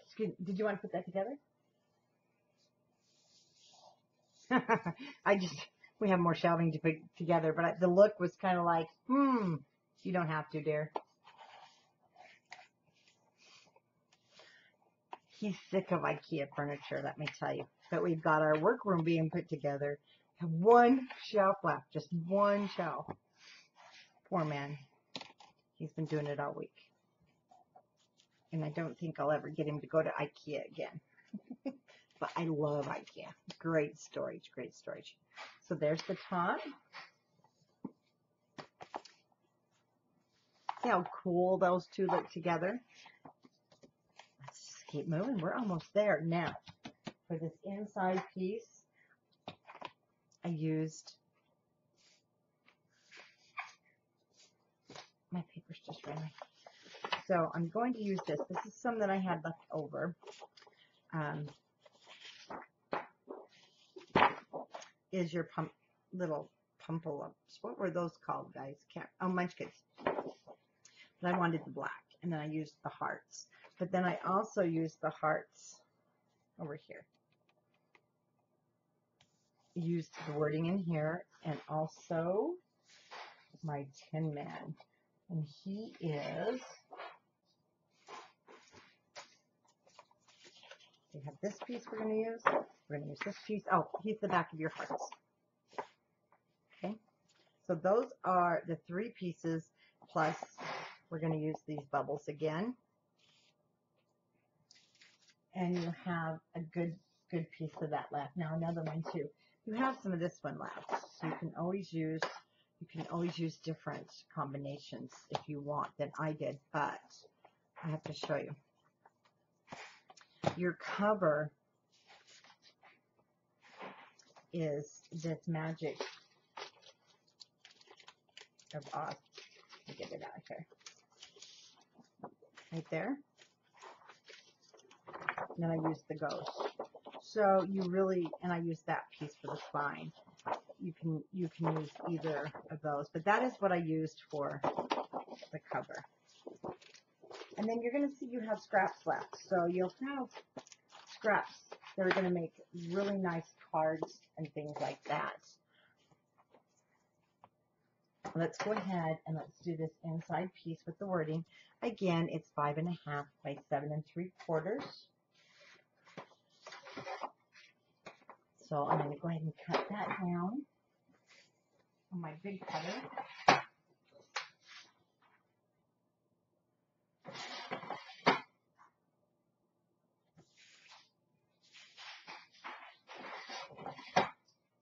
then I want to show you.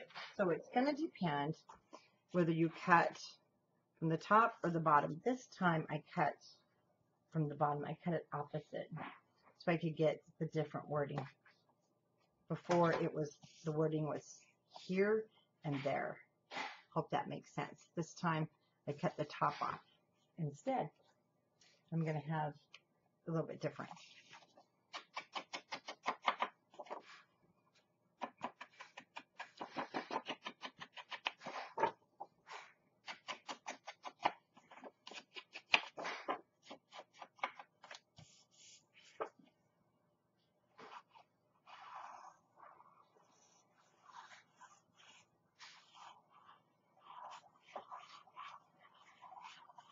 I chose, yeah, I don't know. I just didn't like the way those guys looked with the poppies. They just didn't quite go. And the same thing, I did not do it on the last one. So I had the spider webs. I'm going to do the same thing. We're going to add a little piece inside of there because I think it looks really great. But, ooh, I wasn't paying attention. Got that a little close to the edge. Okay, it doesn't hang over, so we're good. Ain't that edge. Now the inside, this piece, go ahead and grab that poppy one that you have. And then Wilbur had his screwdriver. And again, we're looking at 5. Mine is in between 5 3/4 and 5 7/8, and that usually happens because of your scoring.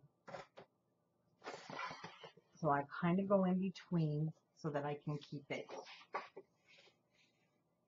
looking nice.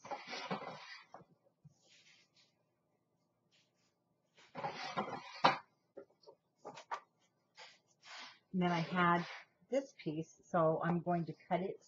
That's what I'm going to cut the little piece off of. Remember, it's a 1/4 inch, so you just want it hair shorter.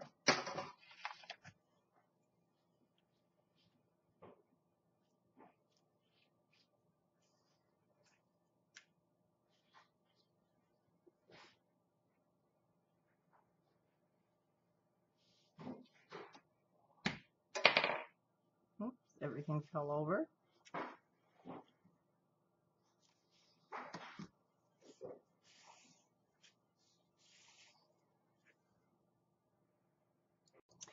So when I cut mine, I cut it 1 inch too short. I wasn't watching. Okay, so what we're going to do here, because I'm going to have to change mine a little bit. This is going to go into the pocket in here. I'm going to be using this again. I'll use a different one because, oh, well, I have this piece though. Let's see something. I can't believe I cut it too short. I just wasn't paying attention when I cut it. Oh.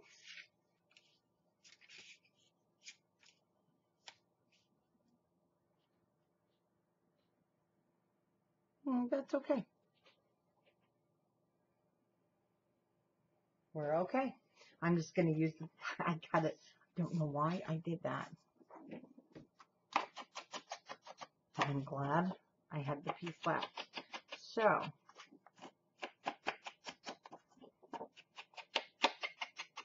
I'm going to cut this down a little bit though, so there's a little space, so it's not quite overlapping.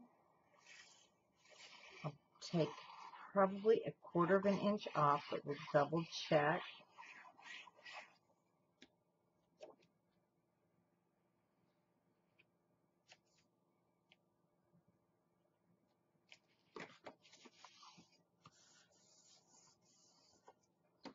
It happens.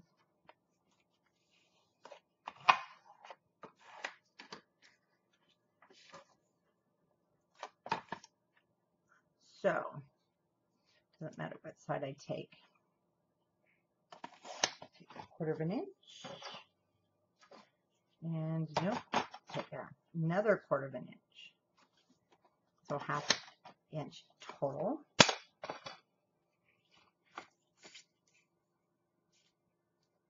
Nope. It's like 3/4 inch had to come off.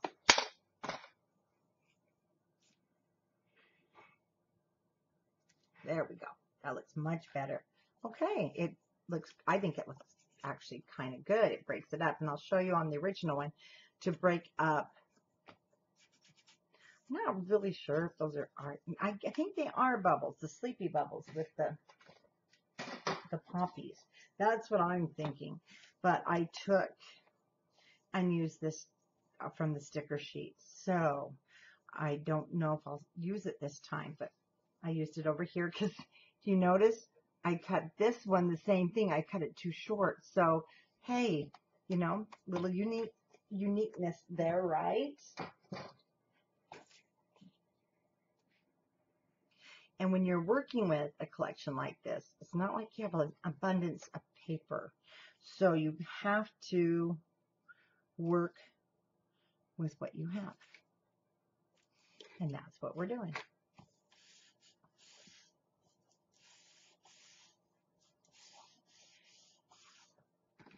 So this time, I believe I have enough. I do. I'll just do my Scarecrows. We're going to cut this at 4 3/4. Nope, we're going to cut it at 4 7/8 by 7 3/4. And it will be our Scarecrow. I'm just going to do it here on the small cutter instead of my big one. Only I put a new blade in. So it's working great right now.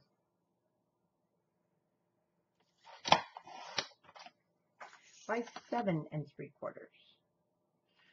And good. I'm not cutting his head off. That's always a good thing.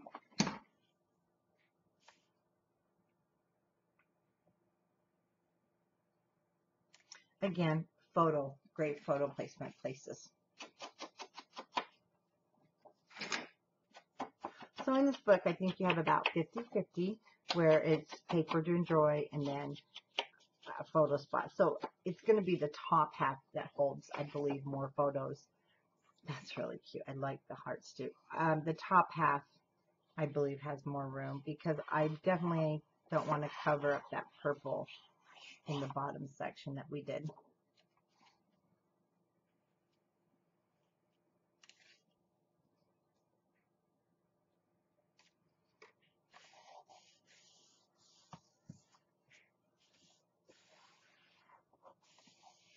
So you can kind of now see the theme is the top is orange and blacks. The bottom was the purples and the greens. And so it kind of kept to telling the story. So maybe you have a little one that dressed up as a witch one year, or you did, and you had somebody else that maybe was the Scarecrow or more of the scary theme. Things like that is what come to mind when I was putting this together. Now for our pocket, again, I used this guy, and then I used the hearts. I mean, I used the wording, but I'm going to use the hearts this time. Oh, no, I'm not. I'll show you here. Scarecrows, words, but juice my little boo-boo.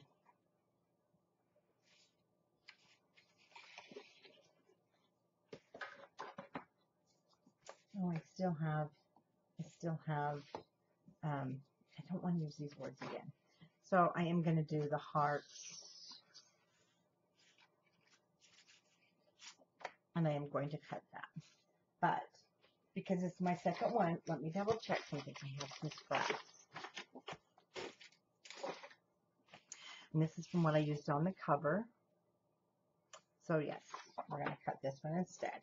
So your pocket, again, is 2 3/8 by 7 3/4. Let's go this way. So I'll cut my 7 3/4, my 2 3/8.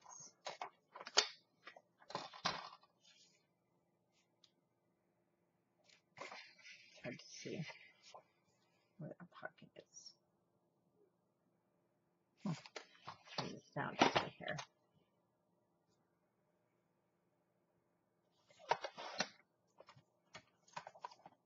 Oh, we better keep that piece. So inside here, 3 by 7 3/4 again.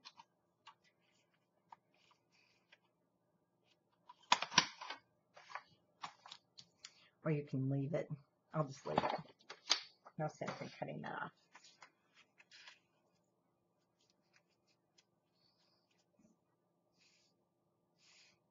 So once again, we have a little different look here.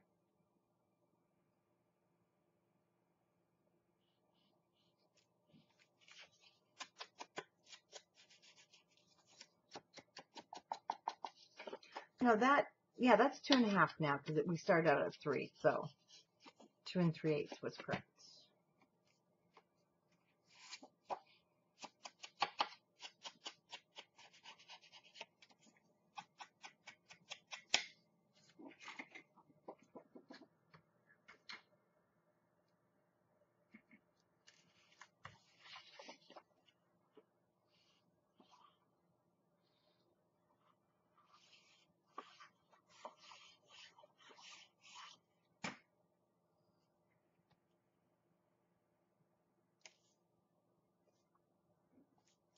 I have a little extra border here due to my lovely cutting, but that's okay because I did the little squares that we had from those cut aparts.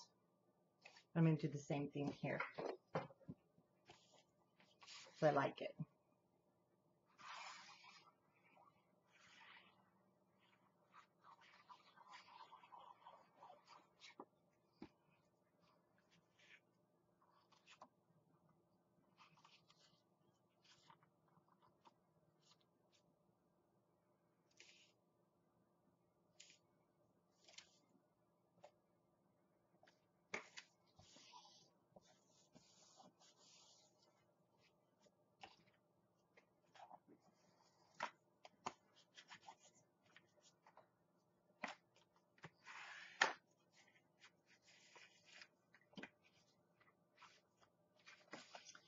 Let's do the inside.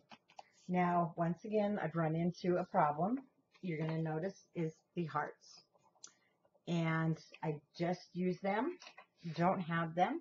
But one thing I do have more of is the plaid because we didn't use this before. So I'm going to go with the plaid. We're going to go with our cut aparts. This will be the front one. And then, oh, you're going to use the front and the back. That's what we're doing.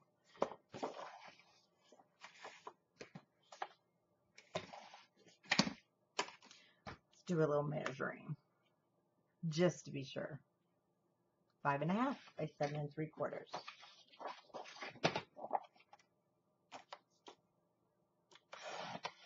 And then we'll need a 5 1/4 by 5 1/4 inch square. So we'll just first cut this.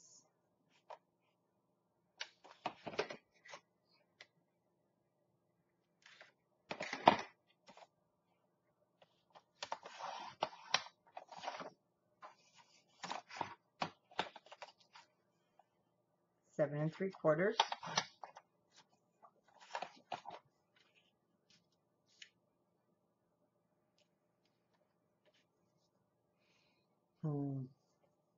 Now I'm going to change this, I think, around. Let's see, poppies. I am. So instead of having this on the back of this flap, I just am not happy with the blue. But I'm happy with this because there they are wandering around. There's the poppies. There's the sleepy bubbles, we'll kind of call it. So I'll cut this again, but I'm going to use the blue on the flap. So I'll cut it 5 1/4 by 5 1/4. And we're going to also cut our cut apart while we're at it. So, yes, that makes more sense to me. So, let's grab our cut apart, which is this one. This, remember, is the top. So I'm just going to cut the bottom off because I cut it different for the cover. So put that aside. And once again, let's just take the black off. This time, now that we know what we're doing, we're going to take the black off all the way around. But we're still going to cut it carefully like before.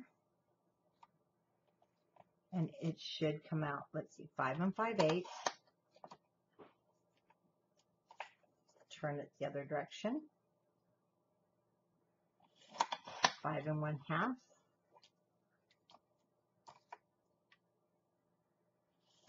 5 3/8. And then you can look at it and see, I'm just going to leave it right there and take it to 5 1/4 because we have more of this border at the top. Now that looks like it goes more together to me. So I have more on that side. I'm going to start here at 5 5/8. We're already there, so let's go 5 1/2. 5 3/8. And again, just kind of assess these two sides. I've got more here to play with than there, so I'll just now cut it at 5 1/4.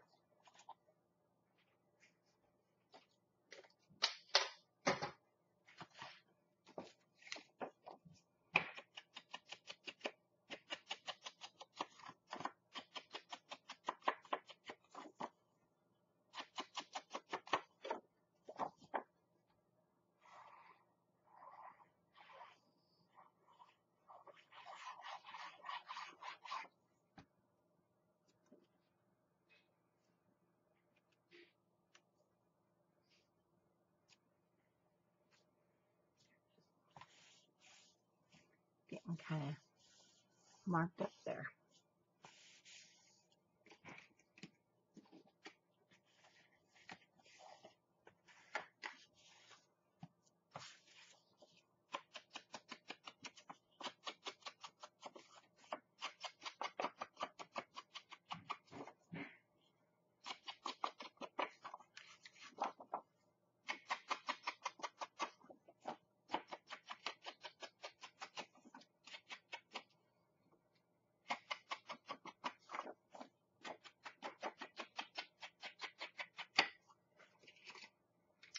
Okay, let's just put those down.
I like that. I really like that.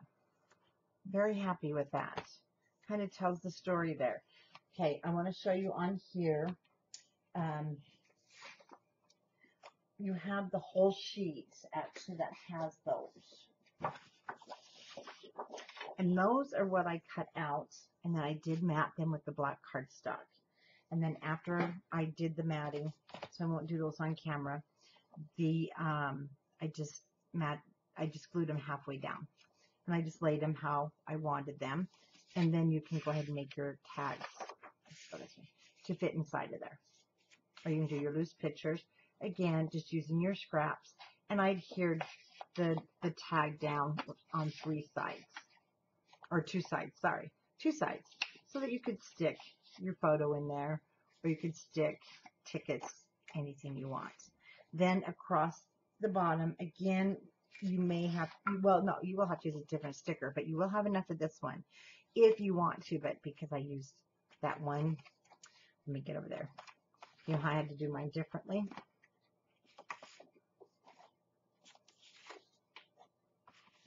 Like so. Maybe it'll still look pretty good though. Let's check her out. So I had a piece left. You do want to glue these down. Whoops. What's the problem here? Like I said, they've redone how they did their stickers, and if you notice, things are a little bit thinner. Actually, quite a bit thinner.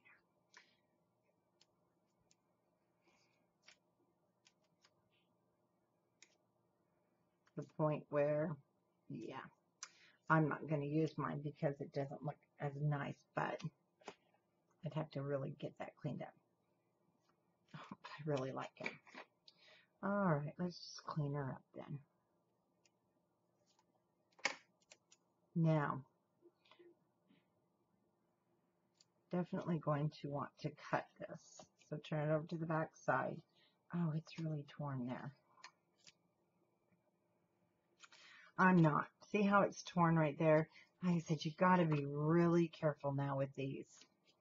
We'll figure something else out with those at another time, but let me see if I can get follow the yellow brick road. Be gentle, be gentle, be gentle. Is it long enough? Well, it's definitely long enough to go to there.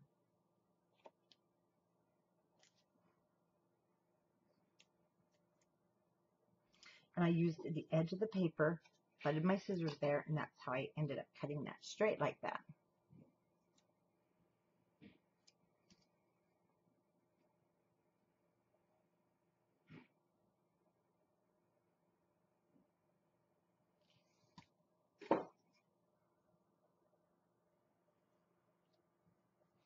So I'm going to put it down instead of in the middle of the page.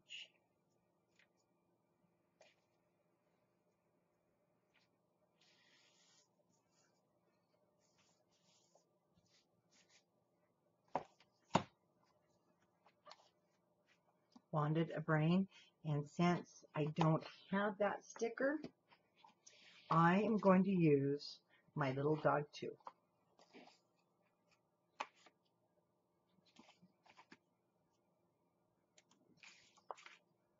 I don't like it.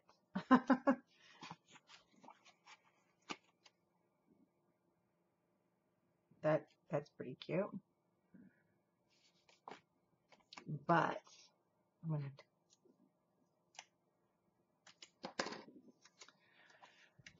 I don't want to sit here and read that. I know. We don't want that one.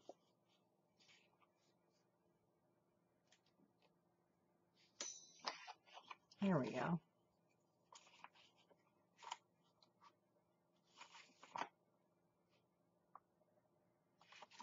Oh, this one's good. Do you suppose Oz could give me a heart?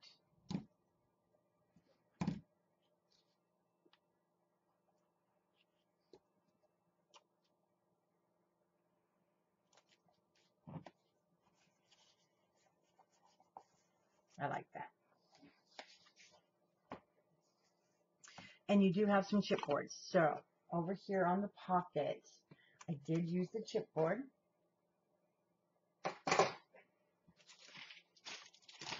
And I just used one of the journaling spot chipboards. So again, you will use a different one. And I think I put my, oh, I did. I took all my chipboards out of, you know how they fall out of that thing. And I actually put them in a container.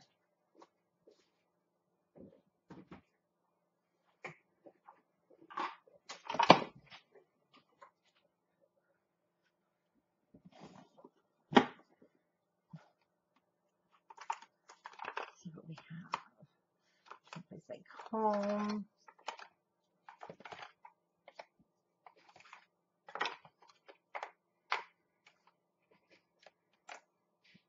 Button's not big enough.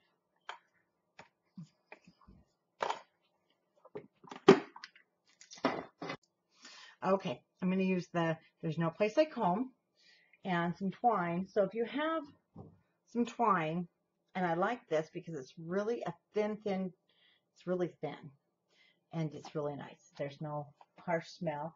And this knit ribbon, goodness, will be available on the website very soon. But I'm going to use my little bow maker. Now the bow maker, I've had it for a long time. And I got it on Amazon. And let me tell you, they still have it. I've had it for years, and I checked on it. Usually I do this, I can do this with my fingers, but it's just quicker this way and less fumbling around.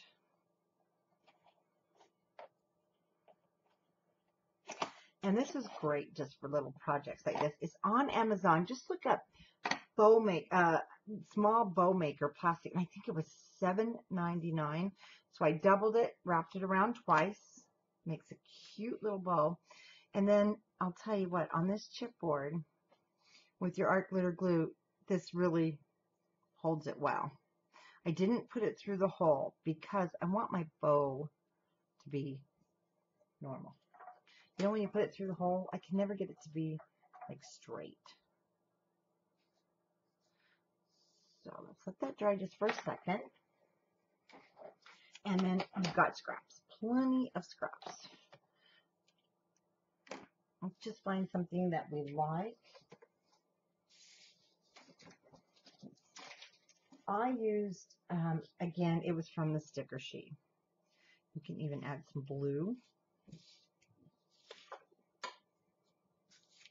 We've got some green in the poppies. And I'm going to use that. So our pocket is 5 1/8. Man, and they're still doing, fireworks have been going on every single day. Everybody is crazy with their fireworks. Actually, yeah. So my matting was 5 1/8, and I'm just going to cut 1/8 of an inch piece off, just for a little color.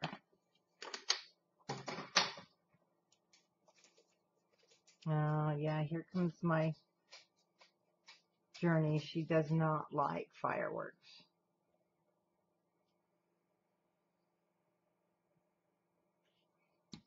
Feel so bad for her.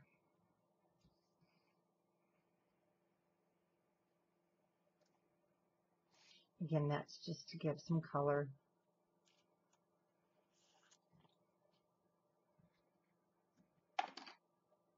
That is already dry.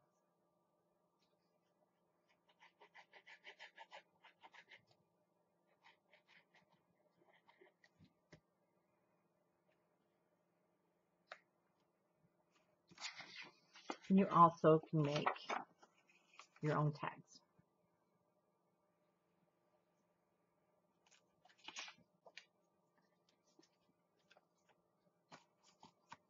Okay, grab your books. Let's straighten out our...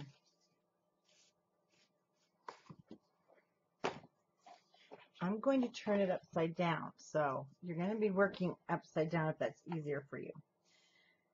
And again, you want to make sure you're leaving that border.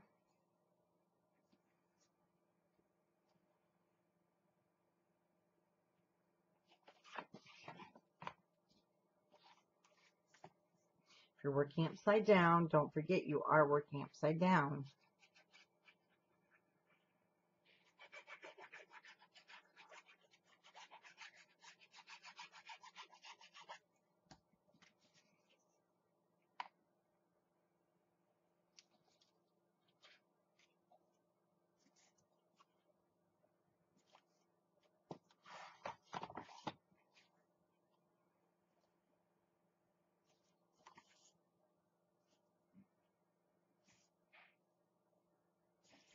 I can't move it anymore. It's like stuck.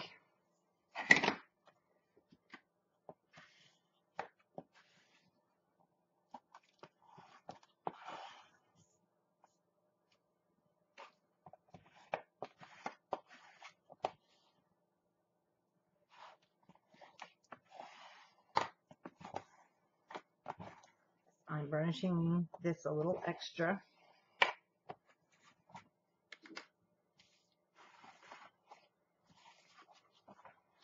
So when your book is completely open, now you're going to kind of see the effect that you're having here.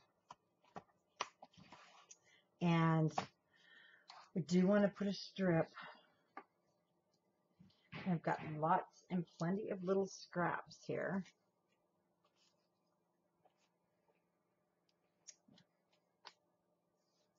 I'm just going to go with the black spider webs. Turn this upside down. It's already 7 3/4 because it was left off of something else.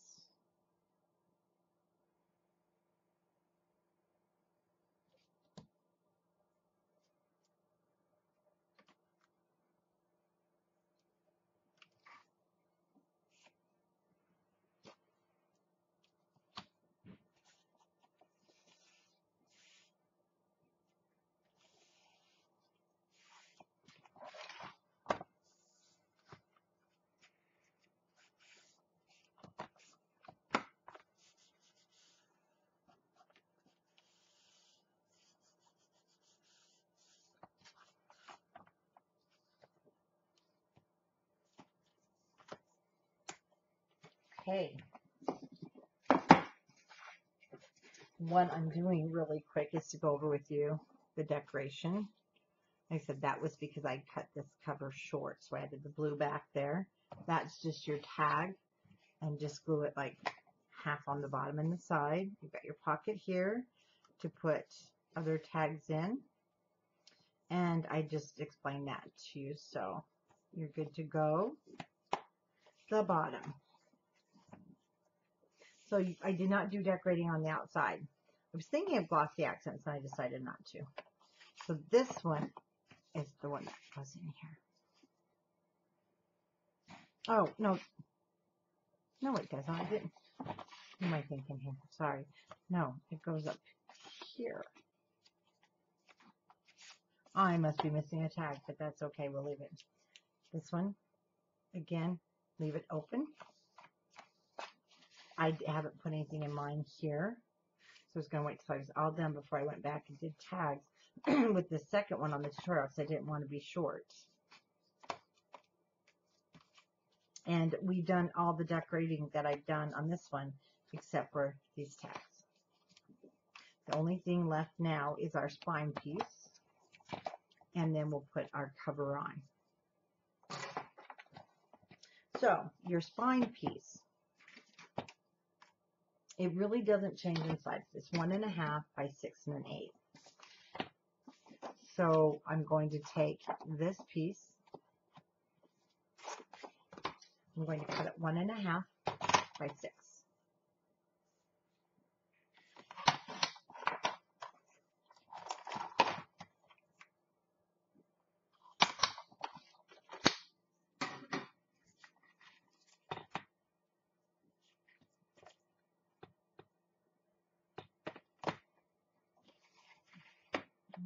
Go side to side. There we go.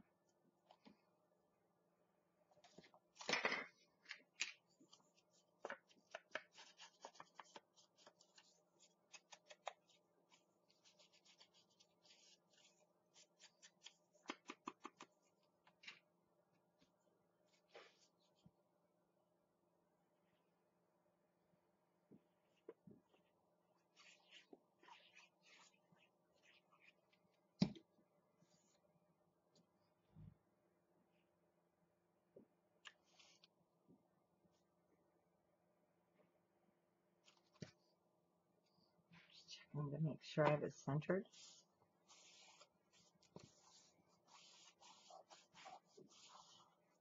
Edges down.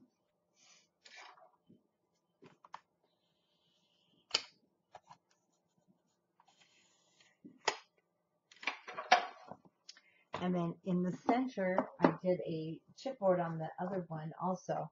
I did one of the journaling chipboards, so it could be written on, but I think there was only one of those. And I'm correct, there is only one. So I don't have one that, see, it really does need to go that way. I want the buttons for my cover. Or we can also use just one of the little tag looking ones. Let's see what else we have. Everything is just too long.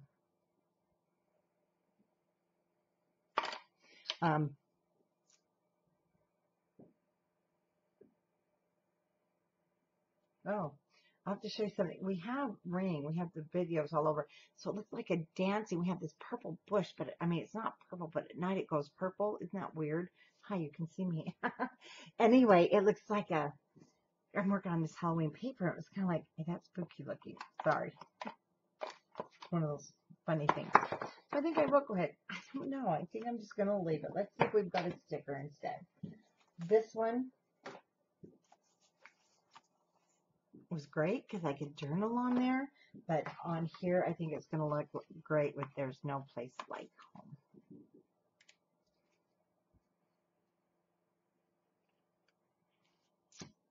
Got me a spooky bush out there. You know, it feels like Halloween right now instead of 4th of July because when I'm working on this.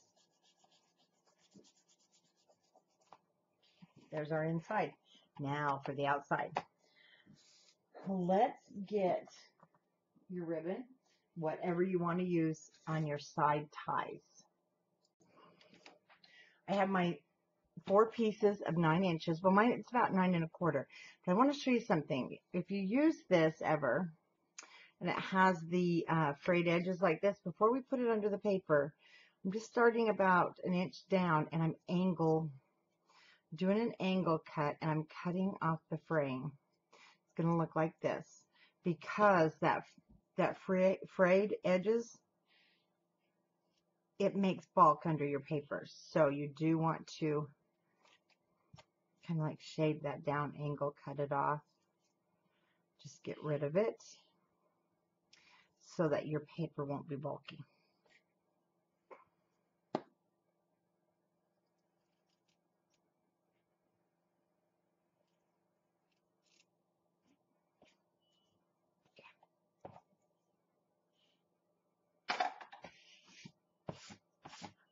Now, my cover is 8 inches, so I am going to make 4-inch marks.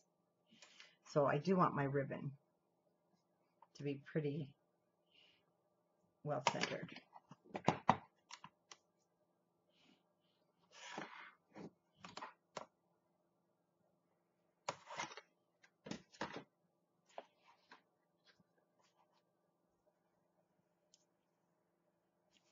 Score tape, about 1 inch piece.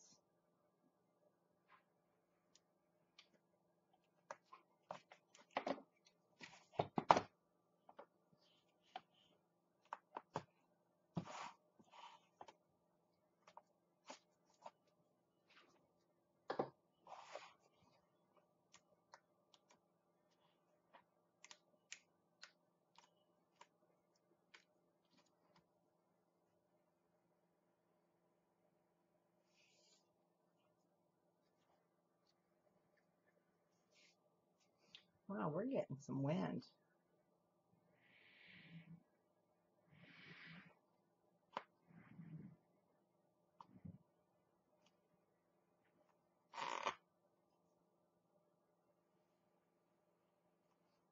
You make sure where you cut though, that you make sure that it's you're going to be under your paper, because you don't want that,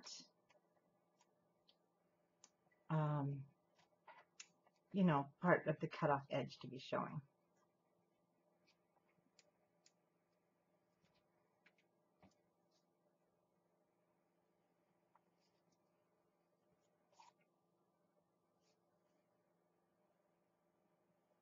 And it kind of shreds. So now we're going to make sure we're lined up here.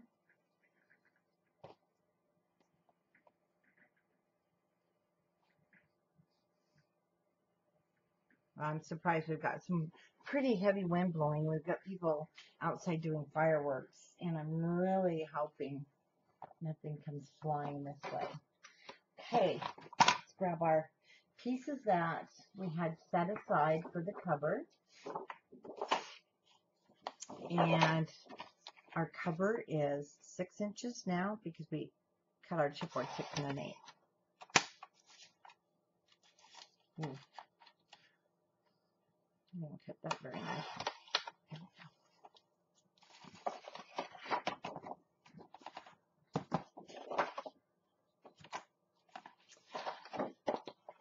So I'm just going to cut my bottom off right now at 8. Wrong bottom. Turn it this way. You don't see a lot of it, but I did want, I'll show you in a moment. I'm going to cut this in half at 6. See where the Magic of Oz? I actually had all of it showing, so what I had to do was cut in to this side. I took half of an inch off of the opposite end. Then I put it back in my cutter at 6.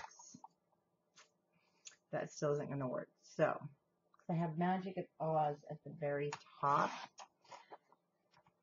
So I want the Magic of Oz. So I'm going to have to do a little waist here.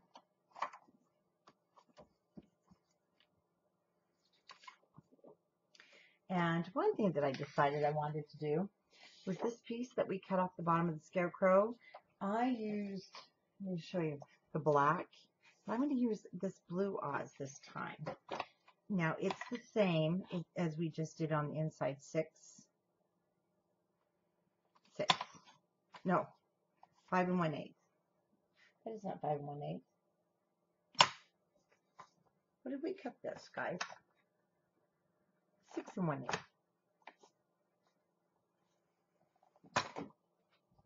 No, 1 1/2 by 6. Sorry.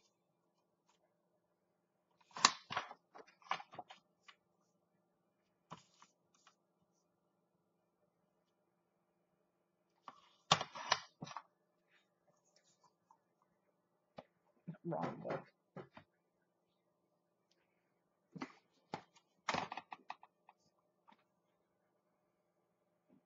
So 6 by 1 1/2.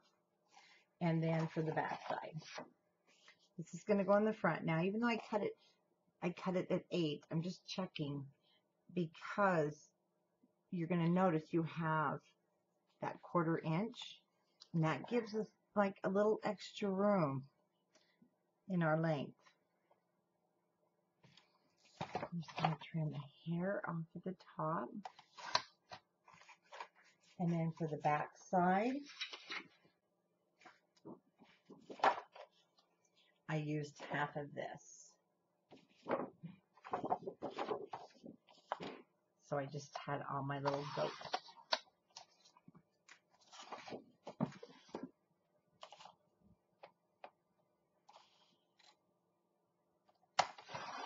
Six by 8.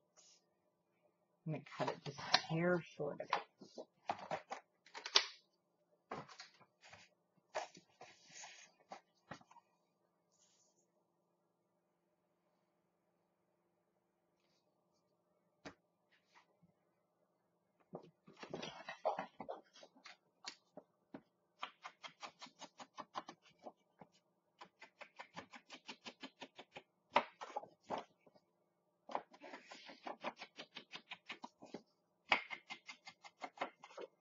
Go ahead and just ink all of our pieces, and we'll get these all down.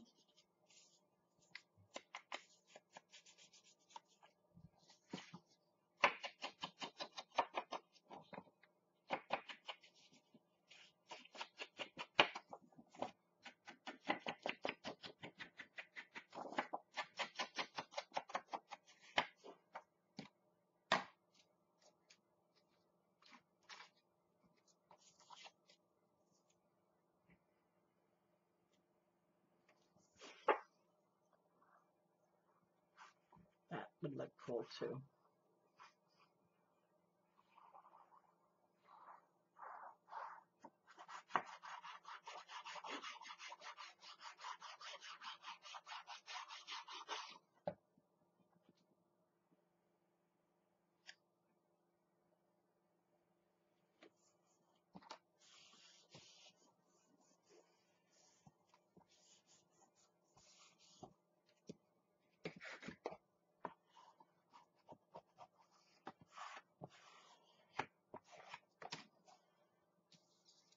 This is directional, so make sure you watch how the wording is going.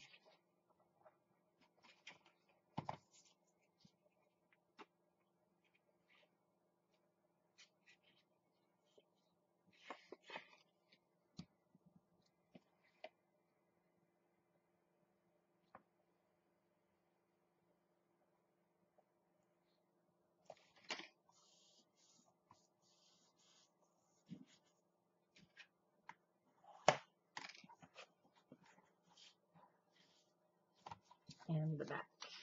Now, believe it or not, this is directional because you do have words. So if it's this way, I just noticed it would be upside down. So they did sneak some words in there. Not sure what they are, but they are there.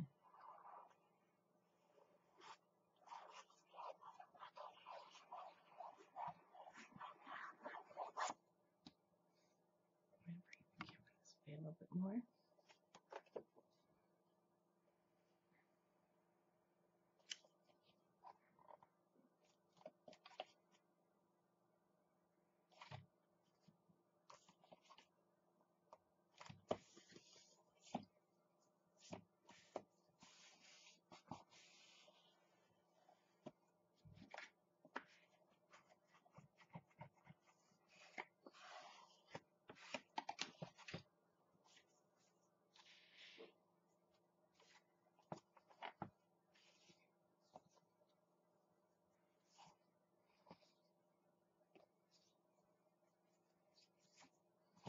And just like that, our sides will tie.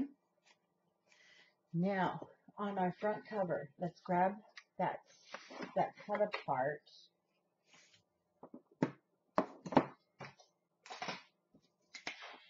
I'm going to have now buried.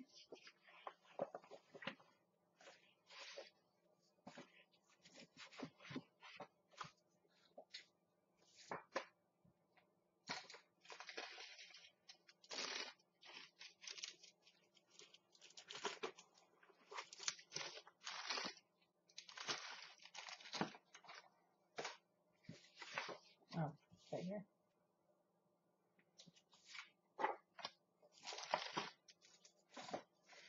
And I'm going to take all the border off up to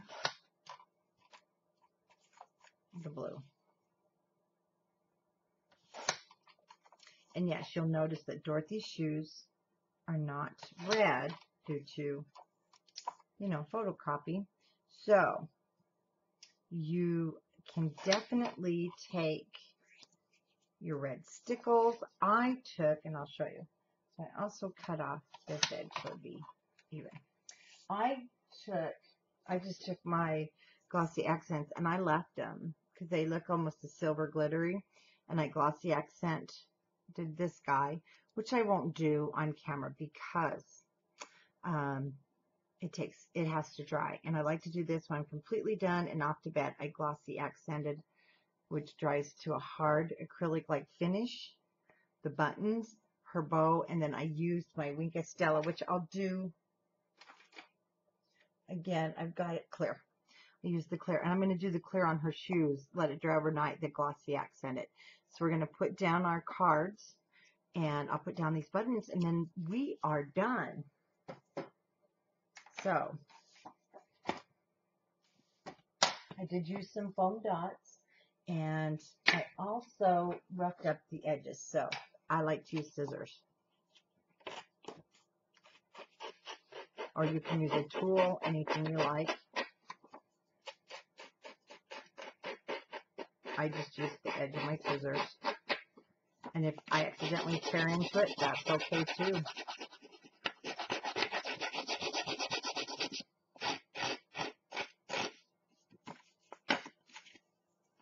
Like that. Because these guys are sharp.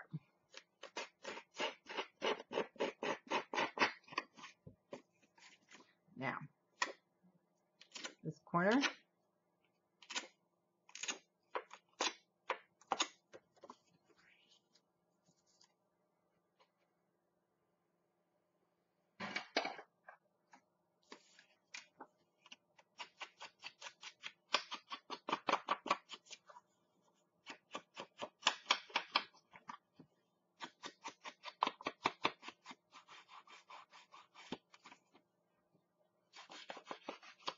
Can you see how you might not be able to see as well, but it's pretty raggedy looking. Bring it down so the magic of Oz will show. And now another thing I did was using just scraps. I used the Oz because it has a darker color to it. And you also have this black that works great. And what I did, actually I've got a piece right here that's going to work fine. I really didn't measure. The pieces are probably about 3 inches. And I am going to cut this one at the Oz at 3/4. I'm going to cut an inch. So this one's a little bit smaller. And let me cut this off. So come about 2.5 inches. They can be the same, they can be different. We're going to cut about an inch up the center, corner to center, corner to center. We're going to do the same on this one. Again, I made the other ones the same. You can cut them all the same. It just depends on what you have for scraps. And then I'm going to off-center them, sort of like that. But before we do, let's take our scissors. And it's just the side. You don't need to do the top because it's going under the paper.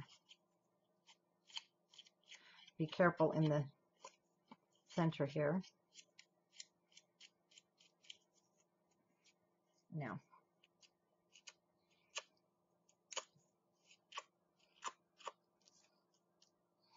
repeat.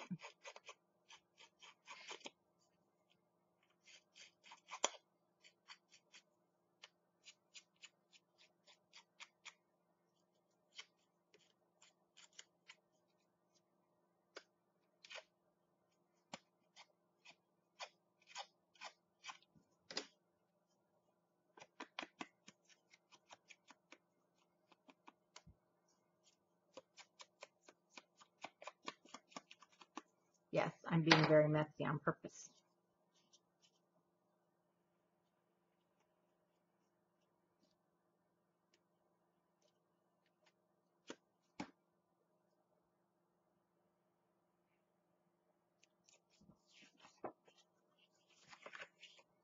Now, putting things where you're thinking you want them.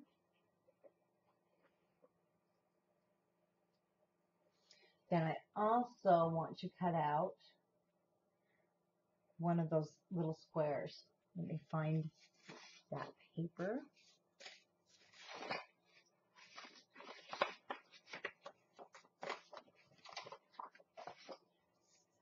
And before I used, well, we should have another little piece of this. Great. I used what I already cut him. I used the Tin Man. So you could use the witch. But I think I'm gonna use the Scarecrow. Maybe the lion.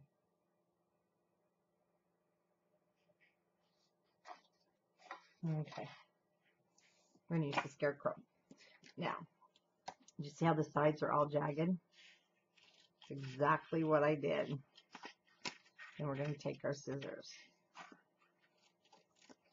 and scuff up the edges. They already look like they're just torn. You can tear them if you want. Add a little water to your finger. Kind of go around the edge and then tear it. I'm just cutting it haphazardly. So these things in the corner here and here on the Tin Man I had done in glossy accents, and I did the Tin Man's body. See, I won't do him because he's not silver. Now see how I just tore that? If you don't like it, if it's torn too much, you just take your scissors, cut it,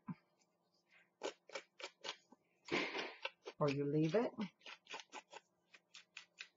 because it's meant to look this way.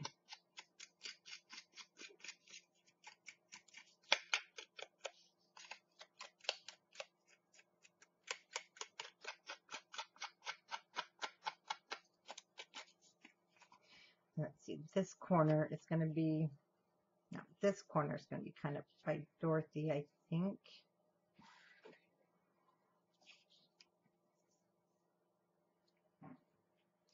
Yeah.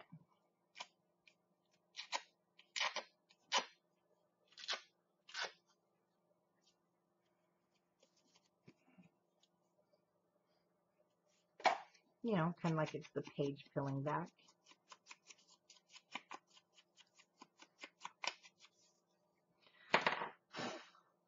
It's messy, yes.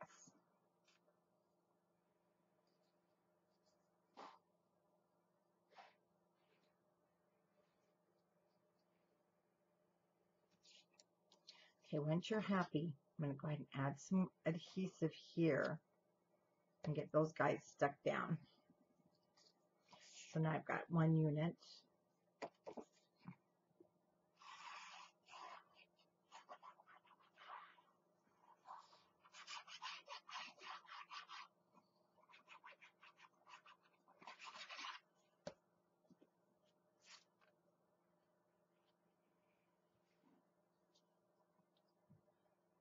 Magic of Oz. There we go. Remember, we don't want that glued down.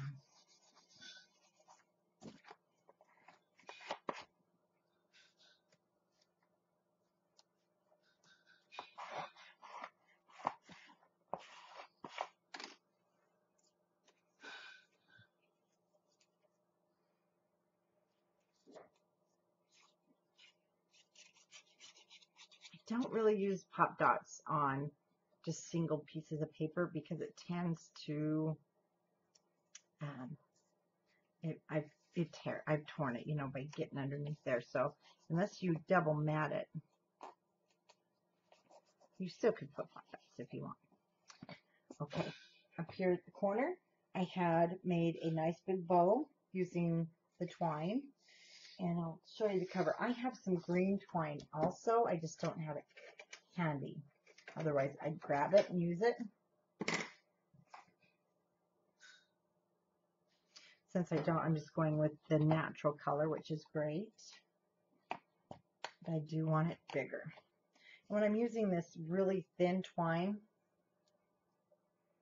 I double it and triple it some even. Okay, there we go. Because the process is quicker.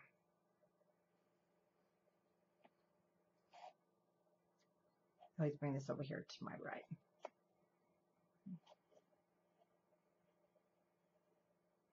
And let's make it nice and big. So how many times you go around is how many loops you have. And since we like quadded this, it's going to be nice and thick.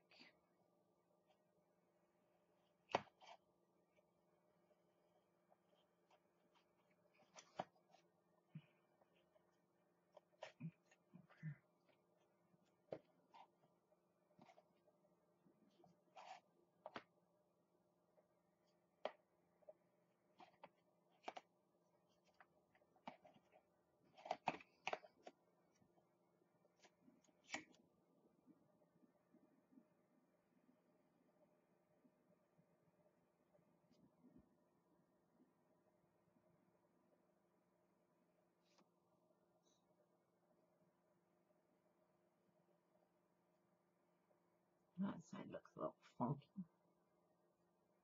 They pulled on it.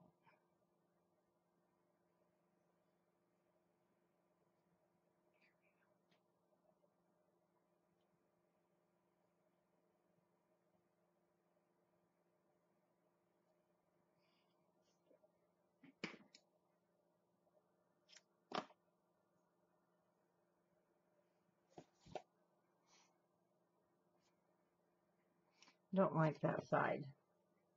Sorry, I can't live with that. One of those things.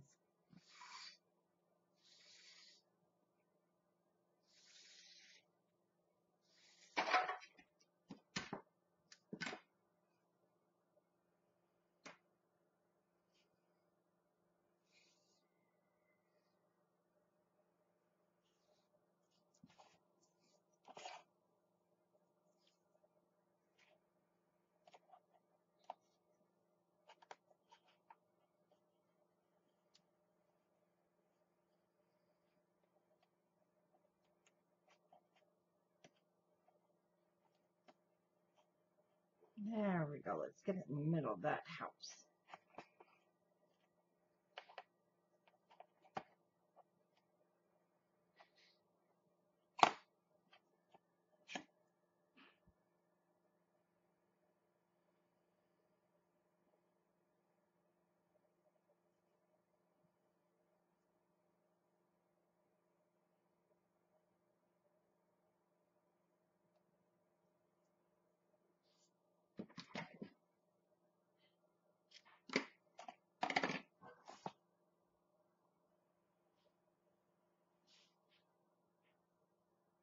Okay, before I put that down, I want to pick out a chipboard. I think I'll do Glinda. Or no, maybe too long. How about the Scarecrow? I mean, we have the Scarecrow, so I'm going to use the Tin Man. What I did here.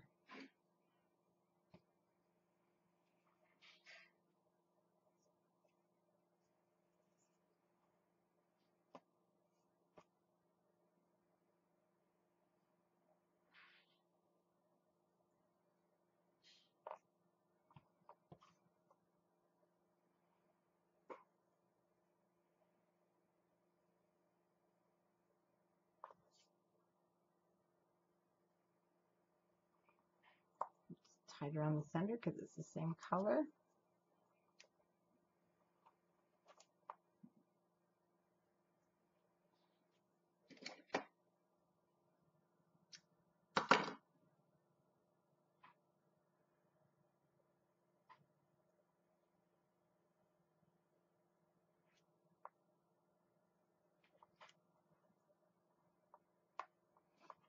Only problem on this one,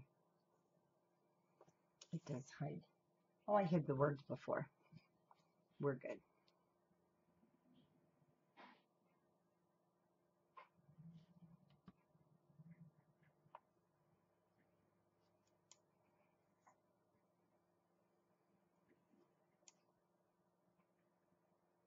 So we need to hold it for a second when it'll dry fast with the natural twine. That's what I like about that.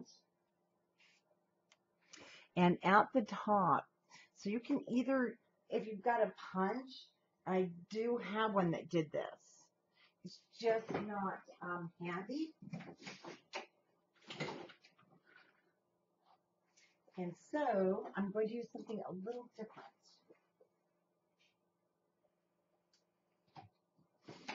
And this is just some leftover that I had from an older Craftology box that we did many years ago. And it's a self-sticking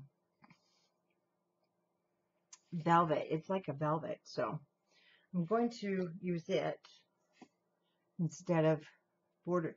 You can just do a border punch of some of your scraps. And it can just be any, any design.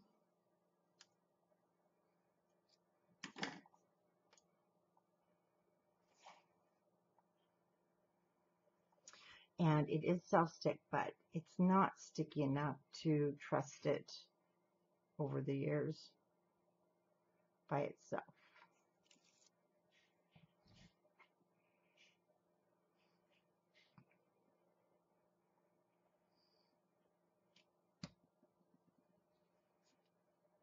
Oops, I have to put on the camera, huh? So I put the glue right on the book.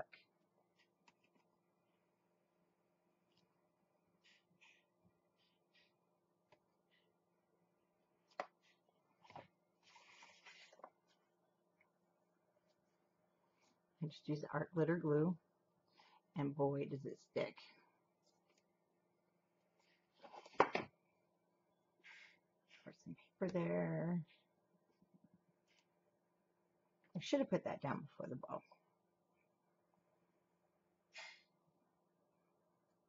Once that's dry too, then I can play with this bow more.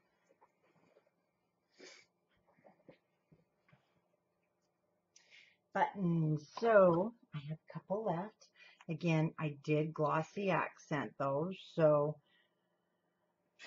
I won't do it on camera because it I usually do it then I go to bed. So there we have Oz, one of the Oz buttons. Oh, here we go, and Toto. Oz and Toto. What else did I put on here? Oh, I stuck one of the Scarecrows inside of there. And it is one of the stickers.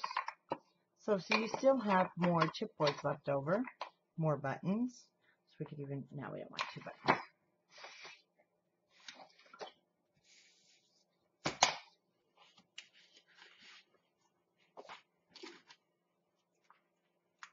And you do have 2 of these guys.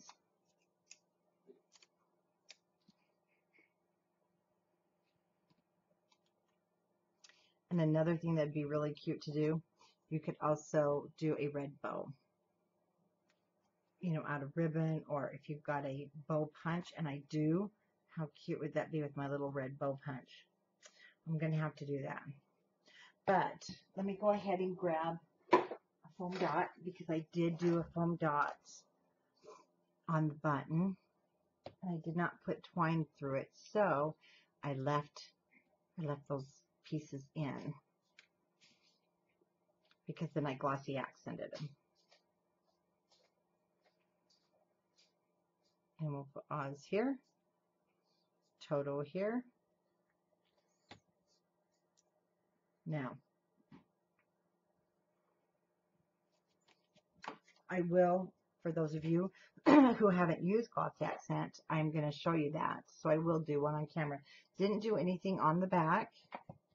And glossy accents it comes in, I only buy the small bottles. We don't have any in our store. I hadn't brought it in, but I am bringing some in. The little bottles, I don't have the clogging problems.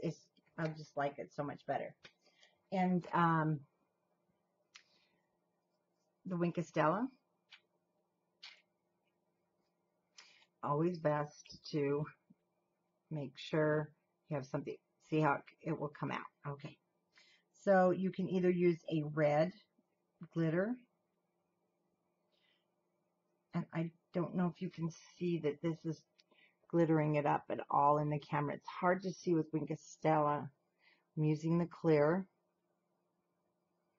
And what I'm doing is just going over the shoe. You might be able to pick up some of the shine. And so Mr. Tin Man, since he is a silver, it's clear. And it's going to dry clear. Now you might be able to see it on him.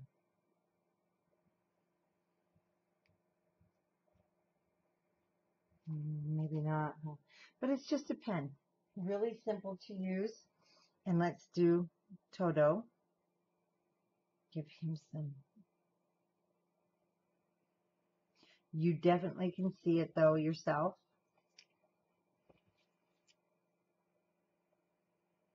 Yeah, maybe you saw that one just a hair. And I believe, oh, I did see all these stars.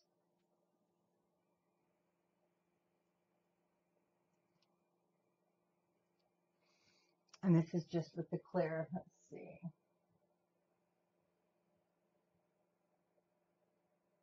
I think that's about all I did was the stars and then some of these dots around. And it just kind of seeps into the paper. So it's really nice. And you can also outline things. What happens is it's clear. So it will dry clear. But it does do a nice shine. See, it's already dry. So we've got that. And so we might as well, let's just go ahead and do our shoes. Again, let me make sure. Yeah, my bottle is open.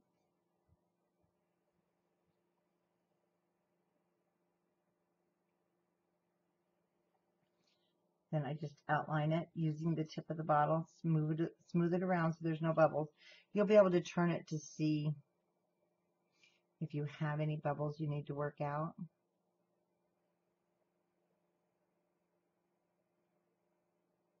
So I definitely, if you've never used glossy accents, try it out on some scrap pieces. Really easy to use.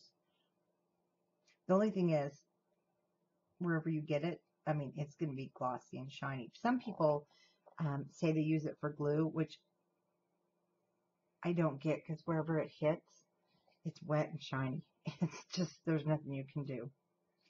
So let me go ahead and do the Oz. Now it's going to look milky. If you ever used Mod Podge, it looks milky, but as it dries, then it has that glossy look to it.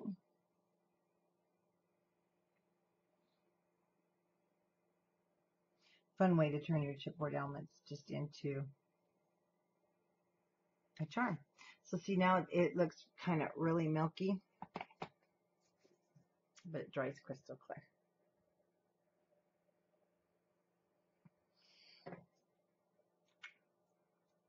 Well, there you go. There's our tutorial. We're all finished. So a really fun, quick project. I can't open it now because of the glossy accents. So it has to now sit and totally dry. Otherwise, I'll have some problems. So I will just tie the corners.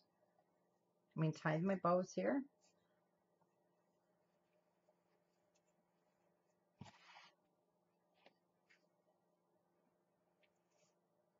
I'll make it look better later. And I'll grab our other covers. We had a few differences, but that's okay.